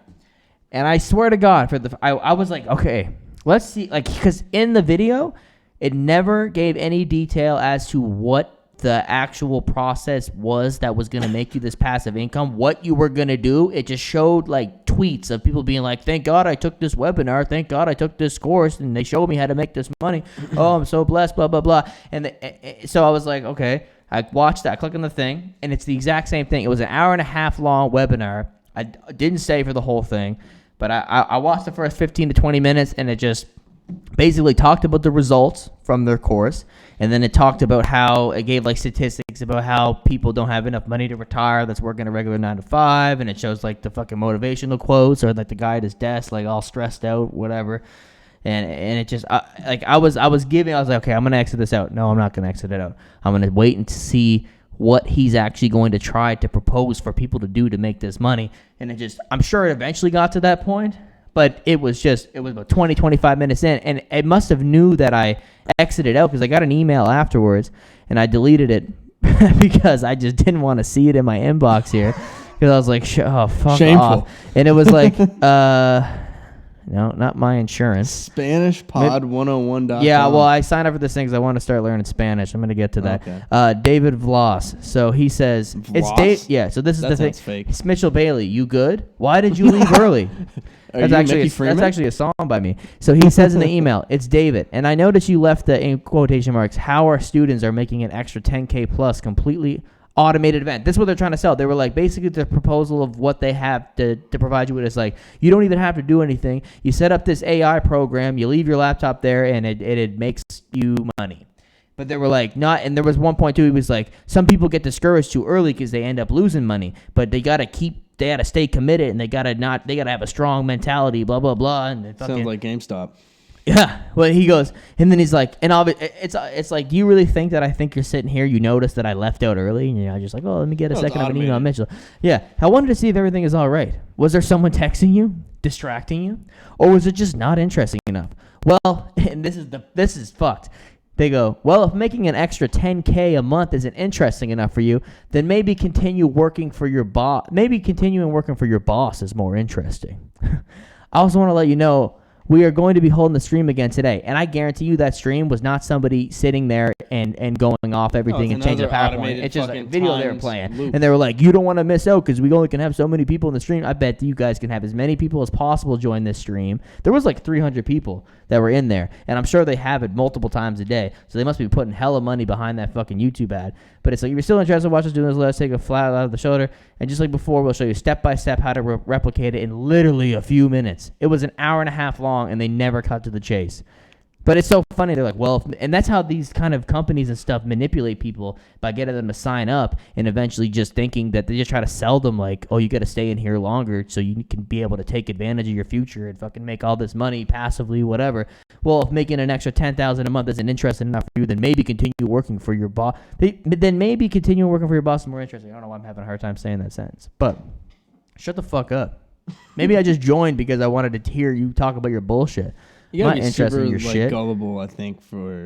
I mean, like you were investigating this, but like there was 300 people in there that were like dead serious, like I'm gonna make 10K. Maybe they were all like me, being like, "What kind of bullshit is this?" But there's some people out there that were in that meeting with him, and they only just got discouraged right now listening to him. Yeah, hopefully I could just fucking, maybe this guy is providing like a valuable service and information. He really was not cutting to the chase though. Like people don't have an hour and a half to spend. Like I don't even know what what methods you're gonna teach me to help me make money. Like, if you have any, I bet there's a bunch of like 17-year-olds that are like, man, I don't want to go fucking pursue anything that actually takes a lot of work and try to an effort to be able to build. I need to figure out how to like just set something up and leave and make a bunch of cash. And it's like, that's just not real. If it was that easy, people would be doing it everywhere. Exactly. Imagine if everybody could just, it's like, what kind of secret do you have, bro? Have you ever had like an extremely gullible moment? Oh, every day. Well, yeah, probably. Like 20% of me was like, maybe this guy's actually gonna be spitting facts. This just reminded me of I told you I was talking to Brecken about the podcast. He's saying he loved the podcast. So Brecken is the older brother of shout out Brecken. If you're listening, you got this far. We love you. Definitely a shout out. But his older brother Scott used to babysit me from time to time. My mother and his mother are friends. And when I was a kid, he used to, every time he came to babysit me, like every single time he would bring me a necklace with like a fake tooth on it, but I didn't know it was fake. And he would tell me that he beat up a tiger. How old and took the tooth. I was young, but I had like fucking like 25 bragging of these about things. That. Like, man, I got a whole ass tiger mouth in my fucking house. I was like, Scott is fucking murdering tigers on a regular basis. He's like 2 times a week fucking up tigers. Yeah. And I believed it. He was like, I just go in the woods and I beat them up. I take their teeth. I'm like, all right, that's solid, man. How old are you? Probably like 7? No, I wasn't that old. Oh, I was old enough that like I remember he used to fucking throw me across the room. Yeah. But onto my couch. But like, he could still throw you across the room. He probably could, yeah. And I need to throw it. If I knew anyone that would fight a tiger, it would probably be Scott. Yeah. But I believe that shit for a long time. But that kind of gullibility, or if that's even a word, reminds me of those 300 people that were in there that really watched that fucking webinar. I believe that guy fights tigers more than that guy's going to make me $10,000 in a day. Yeah, man. Well, you can make fucking $10K a day if you're winning fights against tigers. He's got to fight a fucking tiger, bro. How much do you think it would cost for someone to like just train to fight tigers and become successful at it? It would cost their life. Yeah. But if you were wasn't that like a thing though? Didn't like the Romans used to do that? I feel like Vladimir Putin fought a tiger, didn't he? I feel bro, that's what he wants you to think, bro. That sounds like some Russian propaganda right there. That's something that Vladimir Putin wants to put out there. I fought tigers. But like I've been hearing about that since I was in high school. Like that's like I feel like I've been hearing about that for like 15 years. I feel like he just takes his shirt off and rides horses. He's like smaller. He's pretty jacked, isn't he? Well, no. See, he wants me to believe that too. He was like KGB for a while though. What? He was KGB. Oh yeah. Yeah. Well, I mean that's his early. He was like legit. I was DMT. SMD. I was SMH for a while. SMH. How deep are we right now? We're about an hour 20. My only topics that I had for this were I think we're just white people the real kinda minority and Riff Raff saying his piss looks like skim milk. That was my things that's that I pretty important too, man. Do you think when it comes to album releases, you follow academics on Instagram, you see the glorification. I try not to read his posts. Yeah.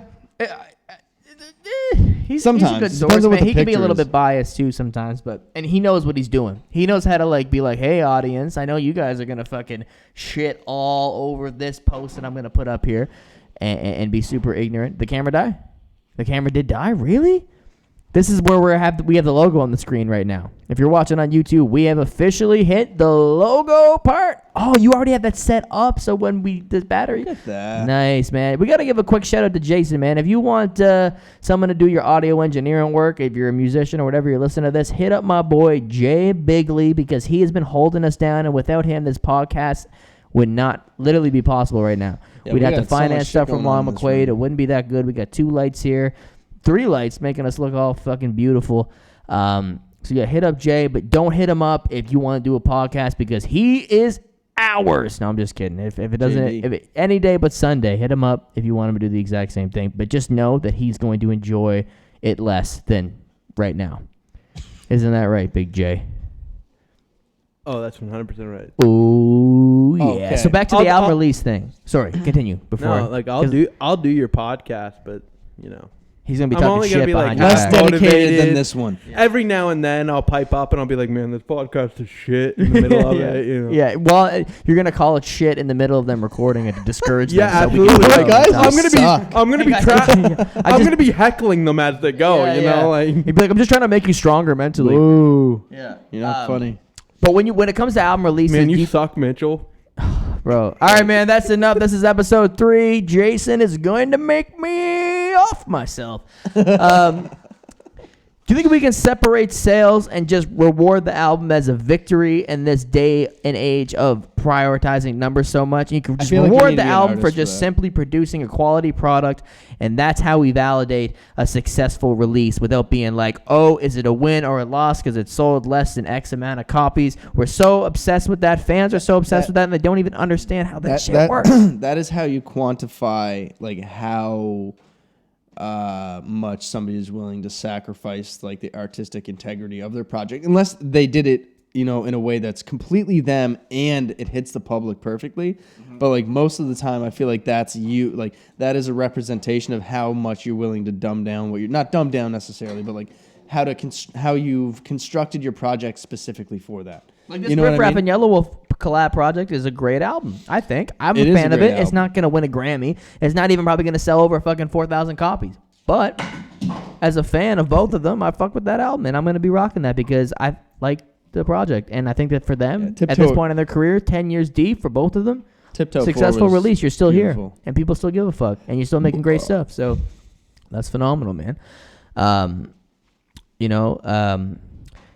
What do you think? Who do you think will be our first legitimate sponsor of this podcast? If you got it this far, you're enjoying what you're listening to, shout out to you. And you know someone who has a brand, anyone, even if we have, like you mentioned this before, Mitch, if there's like artists or whatever that got some paintings or just anything they want to showcase. I mean, I want to use this platform as it continues to grow as a way to kind of, endorse people that we think are super talented and we want to show some love to. So, I mean, this wall can be talking about used for different things. I want to throw this out there. His father's a painter. Mm-hmm. Like he used to be a bartender at the place where like Mitch and I work, and he had some paintings on the wall for sale, and he's actually a good painter. I saw those down at the Big Moon, man. They're nice. I say we throw this out there right now to get a Hector Debison, a good old Hex original, on the wall back there. Know what I actually DM'd Mackie the other night, and I said it would be a really cool idea to say have a wall at the bar that is like an art gallery, but like local people come in and they can put their art up on the wall. And we could do this here, is why I'm saying this,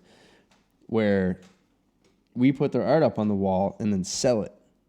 And then like say like 25% or like 50% of the proceeds goes to the artist, but the other half goes to charity. I think that'd be a dope idea. So yeah, we should open the artist up, agrees to it.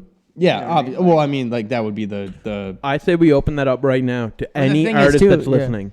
Yeah, anybody. Like we'll put your art up on the back wall. Your painting can go where the llama is, or is that a llama? That's an alpaca. Actually, ironically, I don't know if I want that alpaca to leave. If you look at your Instagram right now, you're both tagging a post that says that alpaca is my favorite cast member. Who says that? I said that. I know. I noticed. Really, Jason. You know what? He actually is subliminally talking shit about us. During this recording of the podcast too, because he said the alpaca. We're not furry I'm mammals. just straight talking shit about you. Yeah, that's true. We're just not even really understanding that. Yeah, I went to the library today to try to borrow a new book, and it was closed. I thought the library was the type of location to be open on a Sunday, but they said fuck reading on Sundays. It's a day for the Lord. Well, if you're a classical religious person, there's no effort supposed to be put in on Sunday. When I was a kid, that's kind of dope, honestly. I was told having nothing is expected of you on Sunday, and you're doing the right thing. I was told having fun's not hard if you have a library card. I want to have fun on Sunday. Who said that? Tupac? That was Arthur. No, I know. I know, guys. Tupac ruined everything. I mean, Tupac could have spit those rhymes, but I don't think he was that hot at that time. Me and Mitch had this inside joke back in the day where we said that Tupac and Chris Brown ruined everything. There's no context behind it, but it's just a funny thing to say. I think it just came out of people that I just didn't like. I'm pretty sure. From what I can remember. People were spewing out Tupac at you. You didn't like No. Like, I just didn't like Tupac, and I didn't like Chris Brown because he beat Rihanna. Here's a list of rappers overrated. Mitch didn't like. I don't know if anything has changed. Big Sean got off that list. Respect. So let's say this is about 2016. Mitch was not, or let's say 2017, because some of these artists didn't exist then. So we're going to say it was Big Sean. Yep. Made in Tokyo. Oh, yeah, he sucks, yeah. Trippie Redd. Yeah.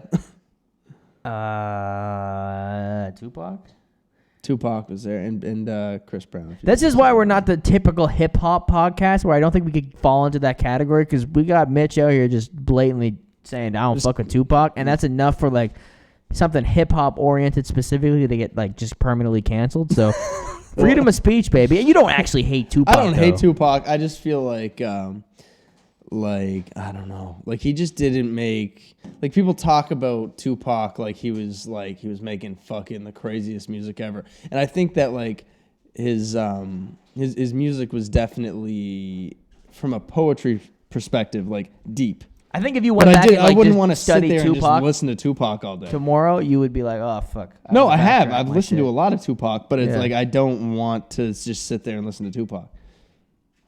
I don't want to sit there and listen to many people. Like, there's not a lot of people that I would just sit there and super listen to, all day. Like, I really tried to force myself to listen to this Riff Raff and Yelawolf album, which I did really like. But it's fun when you make a challenge of like, I'm going to listen to this new album from start to finish, whether I'm a fan of this artist or not, just so I have an opinion on what this sounds like. Let's put it this way. I would listen to this album, the Riff Raff album, over and over again because I think it's hilarious. Yeah.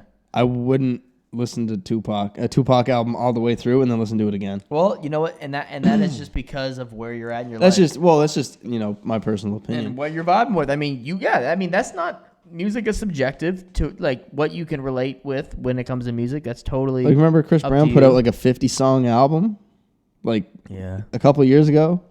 I wouldn't fucking listen to that either. Did you say 50? Like 50? I think it was like 40 something songs or like almost 50 songs. That like yeah. How long were they? Like real song, it was legit. Like it was just Chris Brown. Like real, like yo, I'm gonna do something. Oh yeah, he released a massive album. I mean, talent wise, I've never been super on the Chris Brown shit, but everybody Tupac talks and very Chris highly Brown of him. are very talented people. Yeah. I just don't care. I know like one Chris Brown song, but the only thing I really know about Chris Brown is that he beat up Rihanna. Yeah, you know what I mean. That's just fucking.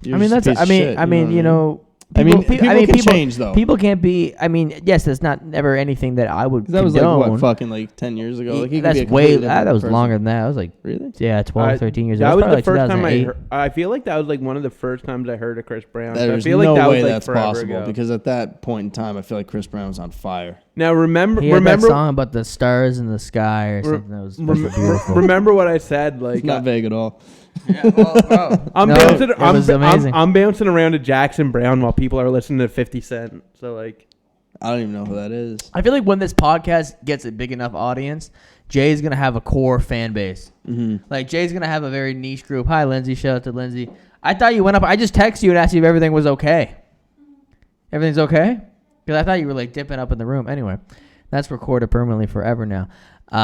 Lindsay is okay. Everything's okay. Everything's okay, man. And that's a good way to judge everything.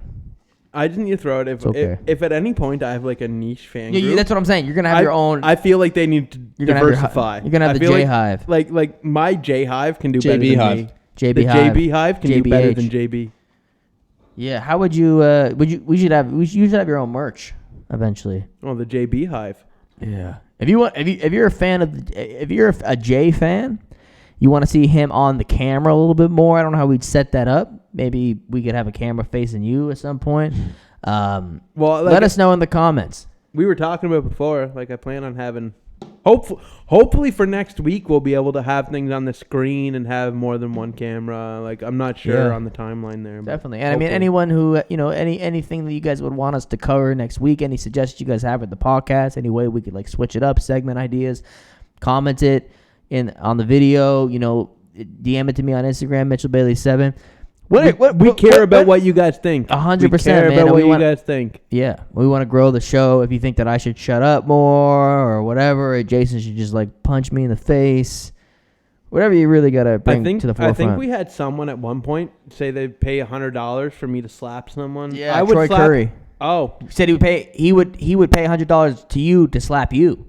Because whenever you were like, we were talking about Lil Boosie slapping a guy in a music video for $500 for the guy that let Lil Boosie slap him, and you're like, I would let someone slap me in the face for $50. I think you said. Okay, this is on record. Do you know Troy Curry? Like, I feel like you guys. I was in grade 11 math with Troy Curry. Okay. Yeah, I don't know if he knows. You must be a little bit older than him though. I'm a year older than him, but I used to be friends with his younger sister. And he listens to the podcast too. So shout out to Troy. Actually, I need to call out his younger sister. Has one of my favorite sweaters that I've ever owned, and she never gave it back to me.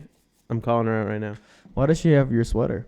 Because she needed a sweater one night, and I gave her my sweater, and she just never. That's why he wants to slap you. Oh, that piece of shit! Jay's trying to eat my sister's booty. Whoa! This was like 8 years ago. I haven't spoken to her in like 7 years. So, a shout out to Troy and his sister. No booty eating actually happened in this story. Sometimes we just start letting them go. How this podcast has been brought to you by alcohol. Yeah, literally, bro. As soon as we started drinking, I felt like the first 10 minutes in my head, I was like, I got a bunch of stuff prepared. I'm trying to talk about it. I don't know how to go about this. And then like my dad walked downstairs and it completely threw me off. But then, as I killed one of the drinks and we started talking a little bit more, I think this is the best one yet. Remember when we hit that point where we said we're loosening up?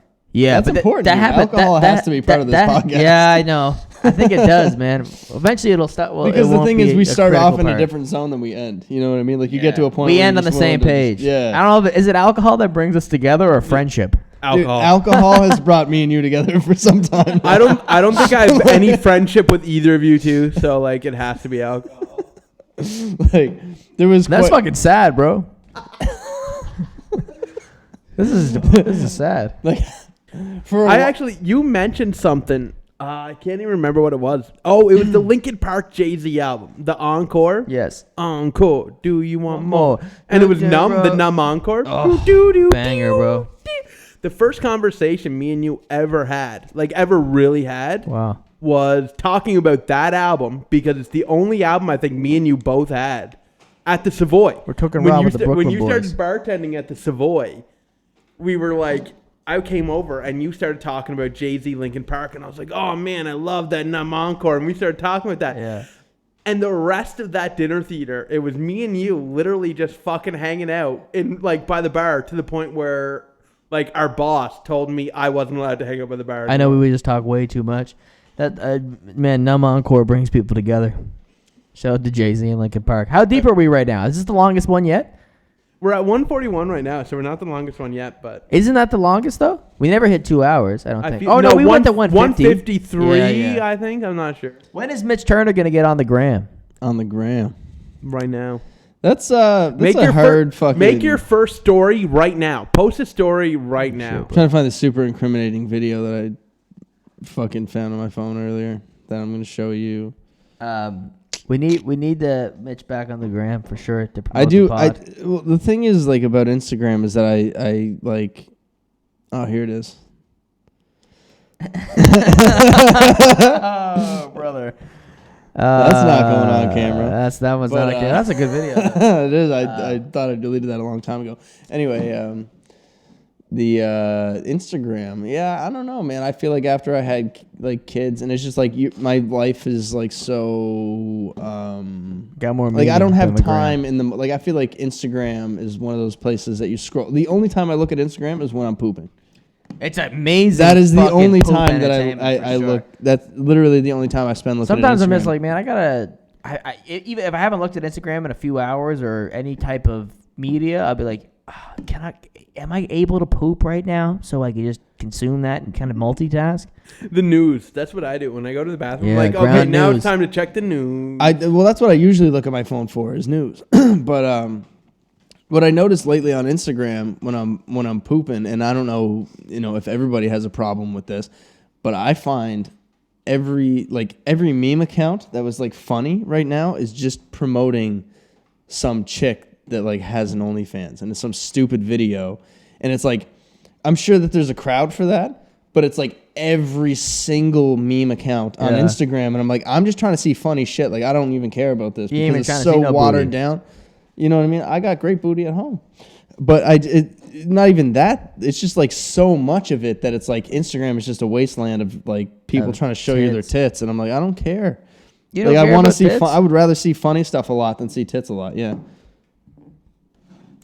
His girlfriend's in the kitchen. No, but I'm being straight up. I feel that. No, but I'm saying there is an audience for that, and there's a time and a place for that, but it's not all the time. I'm like, I want to see funny shit, and all I see is boobs. And people I know trying that's to show true, man. you their Instagram and boobs. TikTok, It's a mess. they're trying to fucking ruin your lives, man. They're trying to be like, oh, like me and Emily were this talking about this the other day. No, you're right. You're speaking facts. It's all jokes. That's true. But fuck, I was gonna say something that was good, bro. Short term. Oh, it's because of the kush I was smoking in high school. It's finally caught up to me. Finally cracking this third beer. I thought I'd get through all three of them here. That's crazy. Usually I finish my drinks. You will get through all three of them. I had a good ass point, bro. We're not done yet, bro. Okay, I'm down. My camera's probably dead and in the car. You need to get back on the gram, man. Post some clips from the pod. If your car's unlocked, I'll run it and get. Go. I feel like we're so deep and so long without video. I feel like if I had that at the time, it would have made sense. Like if you want to hop into video, my camera is in the car. Oh no, man! It's not a. Wait, are you guys considering going out to the car to set up more video? That'll complicate the post production. I mean, we're almost 2 hours in. It won't complicate anything. I'll literally just switch out HDMI cables and I'll just trigger the video back up and Are the people ready for a 2 hour plus pod? Let us know in the comments how long the podcast could be for you to enjoy, because as we drink more beer, we start naturally conversing more, and I say in all honesty, we could probably do 4 hours without it being like. Oh weird. yeah, without a doubt. It would get weird terribly after hour 3, but like, it wouldn't be like too bad. Yeah. This beer kind of left like the aftertaste in my mouth. That is like you guys talk. I gotta pee. I have to pee. Can I taste it? Like meat. I swear to Did God. you say meat? Meat. I know that sounds weird, but like here, yeah. I'm coming over to try that. Like when you eat like a rare steak and there's like this umami fucking aftertaste in your mouth. I took a sip of that, and then it was like a mix between like rare steak and like hot dogs.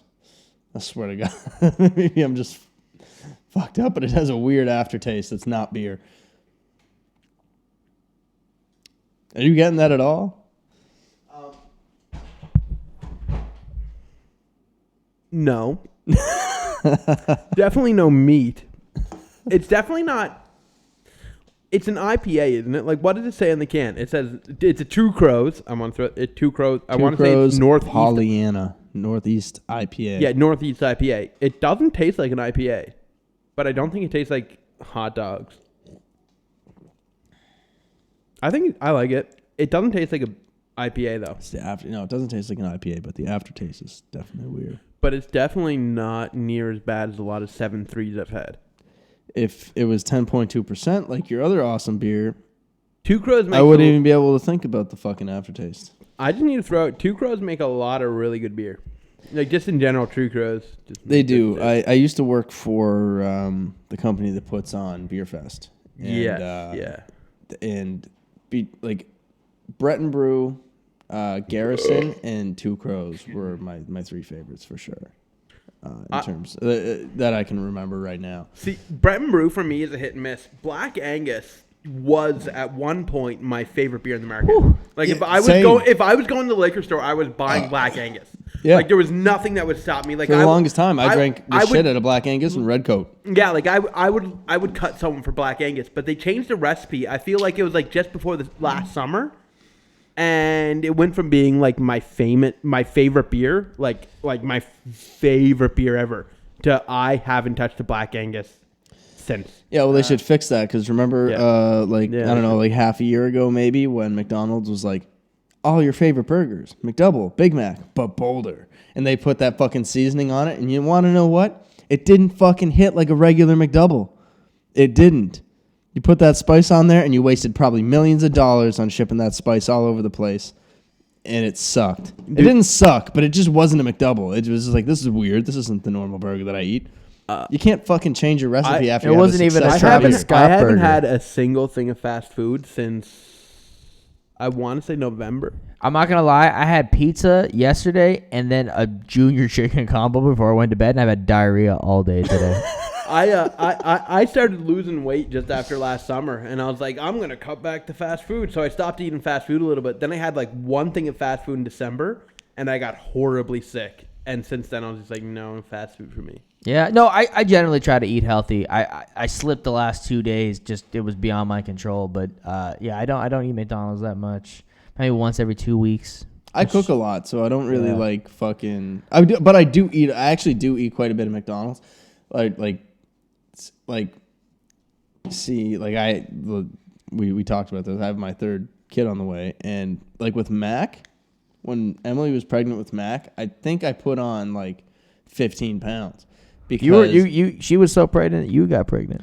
Well, it was just like the thing is she doesn't like eat a whole lot of food, but when you're growing a baby inside of you, you're eating for two, and whatever the baby likes, like literally she'll eat something that the baby doesn't fucking jive with, and it's like she'll get sick, right? So it's like you eat whatever makes you feel okay while you're eating it, and then like for us, for some reason that became Wendy's, so I would eat Wendy's like twice a day. And it's so good, man. Okay. Wendy's is the best. That was their dollar menu is fucking. That was the last fast food I ate. The thing that made me sick, and it only made me sick because I hadn't had fast food for like a month beforehand. And the only thing that made me break it was like, I want a Wendy's burger. It's very Wendy's rewarding when you don't eat Wendy's is shitty dope, food for a long period of time. You feel amazing. It is. But like, I only ever puked from fast food one time, and it was when fucking Burger King tried to make a bourbon Whopper. Yeah, it tasted like somebody puked in your burger, and it was it didn't last long, and rightfully so. It was gross. I threw up twice from fast food that I can remember. Once was like recently. But I think I was working with you, Mitch, and like I was sick that day, and it's the only time like since COVID that I actually got sick because I've been wearing my mask and everything and just avoiding people. You were super hungover, weren't you? No. Oh, okay. No, I literally ate fast food, and it was almost like food poisoning. I was just like I was throwing up all the next day. Like this was literally in December. Do you remember the day in December where like I was in the bathroom literally throwing up like all shift? Yeah, I thought you were hungover. No, I wasn't hungover. I ate fast food that literally did that to me. That was just like. What do you think that we should call this episode? Because this episode was a roller coaster of topics and things. This is episode 3. Are white people the minority for real? Oh no. Hell no. We didn't even dive into that too much. No, we just found out the Chinese people. We just realized Chinese is the most common ethnicity. Maybe group. something to do with I knew that. I just found that really interesting. But is Riff Raff a minority? Definitely. Yes. For sure. How should we wrap this up? I think we're hitting the 2-hour mark. I think that's a solid point. We're at 151, 152. This is generally where the last 2 episodes have been. If you made it this far, I love you. We really all love you genuinely, and I appreciate the support. Yeah. Shout out to Brecken. Yeah. Shout out to the girl. Like I know that there's people that messaged me and said they enjoyed listening to the whole thing. I appreciate you listening to the whole thing. It gets us close to the goal we're trying to get to here. And we're gonna be coming with these. I would say it's safe to say, are we gonna be releasing these every Monday? I would like to release them every Monday. We did last week. Yeah, the more we go, the easier it's getting. So we'll have a process. I would say like as soon as I get home, I can start this upload. So, but I want to throw out Brecken. Brecken literally he shut us out in the middle of the bar, like you saying. He liked it. He liked listening. Deb's in construction. You need any construction work done? Give him a holler. Yeah, man. Yeah, man. I think this was a solid episode. I think that we definitely the natural conversation flow hit the peak of naturalness during this episode. I feel like I actually started talking this episode. Yeah, Jason became a crucial component of the podcast this episode, so we got to give Jason another round of applause. This is all going right to my ego. Thank you very much. Yes, sir. Jay. Jason's ego's would be through the roof. Get the groupies sent to his door. Yes, Mitch? Does the carpet match the drapes? Like okay, okay. So and the episode off with the pube talk. Well, I need to throw this out there because my hair is brown, my beard is red. What is the drapes? Your pubes are they green? Beard? My beard? No, actually, amazingly, the only piece of hair on my body that is red is my beard. My pubes, my armpit hair. Although we discussed yesterday that I shave my armpit and chest hair. I forgot about that. But my pubes are blonde. Should we make the like a dirty brown? They're like a dirty brown. They're like not. He got the dirty. Although I don't. Okay, I do trim. Like I don't have a whole lot of hair down there, but they're like it's more of a dirty blonde. He has the dirty blonde pubes. Yes, I do. From 9 Locks. We should make the thumbnail Jason's pubes. Yeah, that should be the name of the episode. Jason's pubes. Our asses on either side. Jason's pubes in the center. All right. On that note, I think that's a good spot to wrap it up. What do you think? Follow me on Instagram, MitchellBailey7. Like and comment and subscribe to the channel. We're trying to grow this shit. We're gonna be the biggest podcast in the world. we appreciate the support. You listen to this point. Follow me also at Mitchell Turner 15 or 14, bro. 14. Mitch Turner. I don't even know what it It's is. a multiple of 7. You Mitchell go back to the first 14. episode. He makes the. I have no 14. posts. It's 14. I just don't know if it's Mitchell or Mitch. But anyway, it's 14, and I have no posts, so don't follow me for any Maybe you could drop a post this week. I might drop it. Maybe we should hold it off, man. We should create the hunger for that for me first to post. Come back to social media. Hold on, right, man. Let's if put you a want Mitch to challenge return, out there. comment. What do you want Mitch's first post to be? Yeah, let us know. What should his first What post should be? Mitch's first post on the gram be? I do have your 2 second kids post. and a third on the way. So, but I also got big nuts. Oh, it's true. Should Mitch start the only Should I get canceled on Instagram immediately, or should I just post my kids? Post your kids. The only interesting thing. Posting your nuts is posting your kids. Yeah, true. Post my kids' nuts. Get immediately canceled. Yeah. Post a picture of your kids with your nuts in the background. I think I'd still probably go to jail for that. Yeah. Well, that's your blood, bro. Alrighty. All right, man. This is episode 3. We'll be back next week. It was successful. I love you all.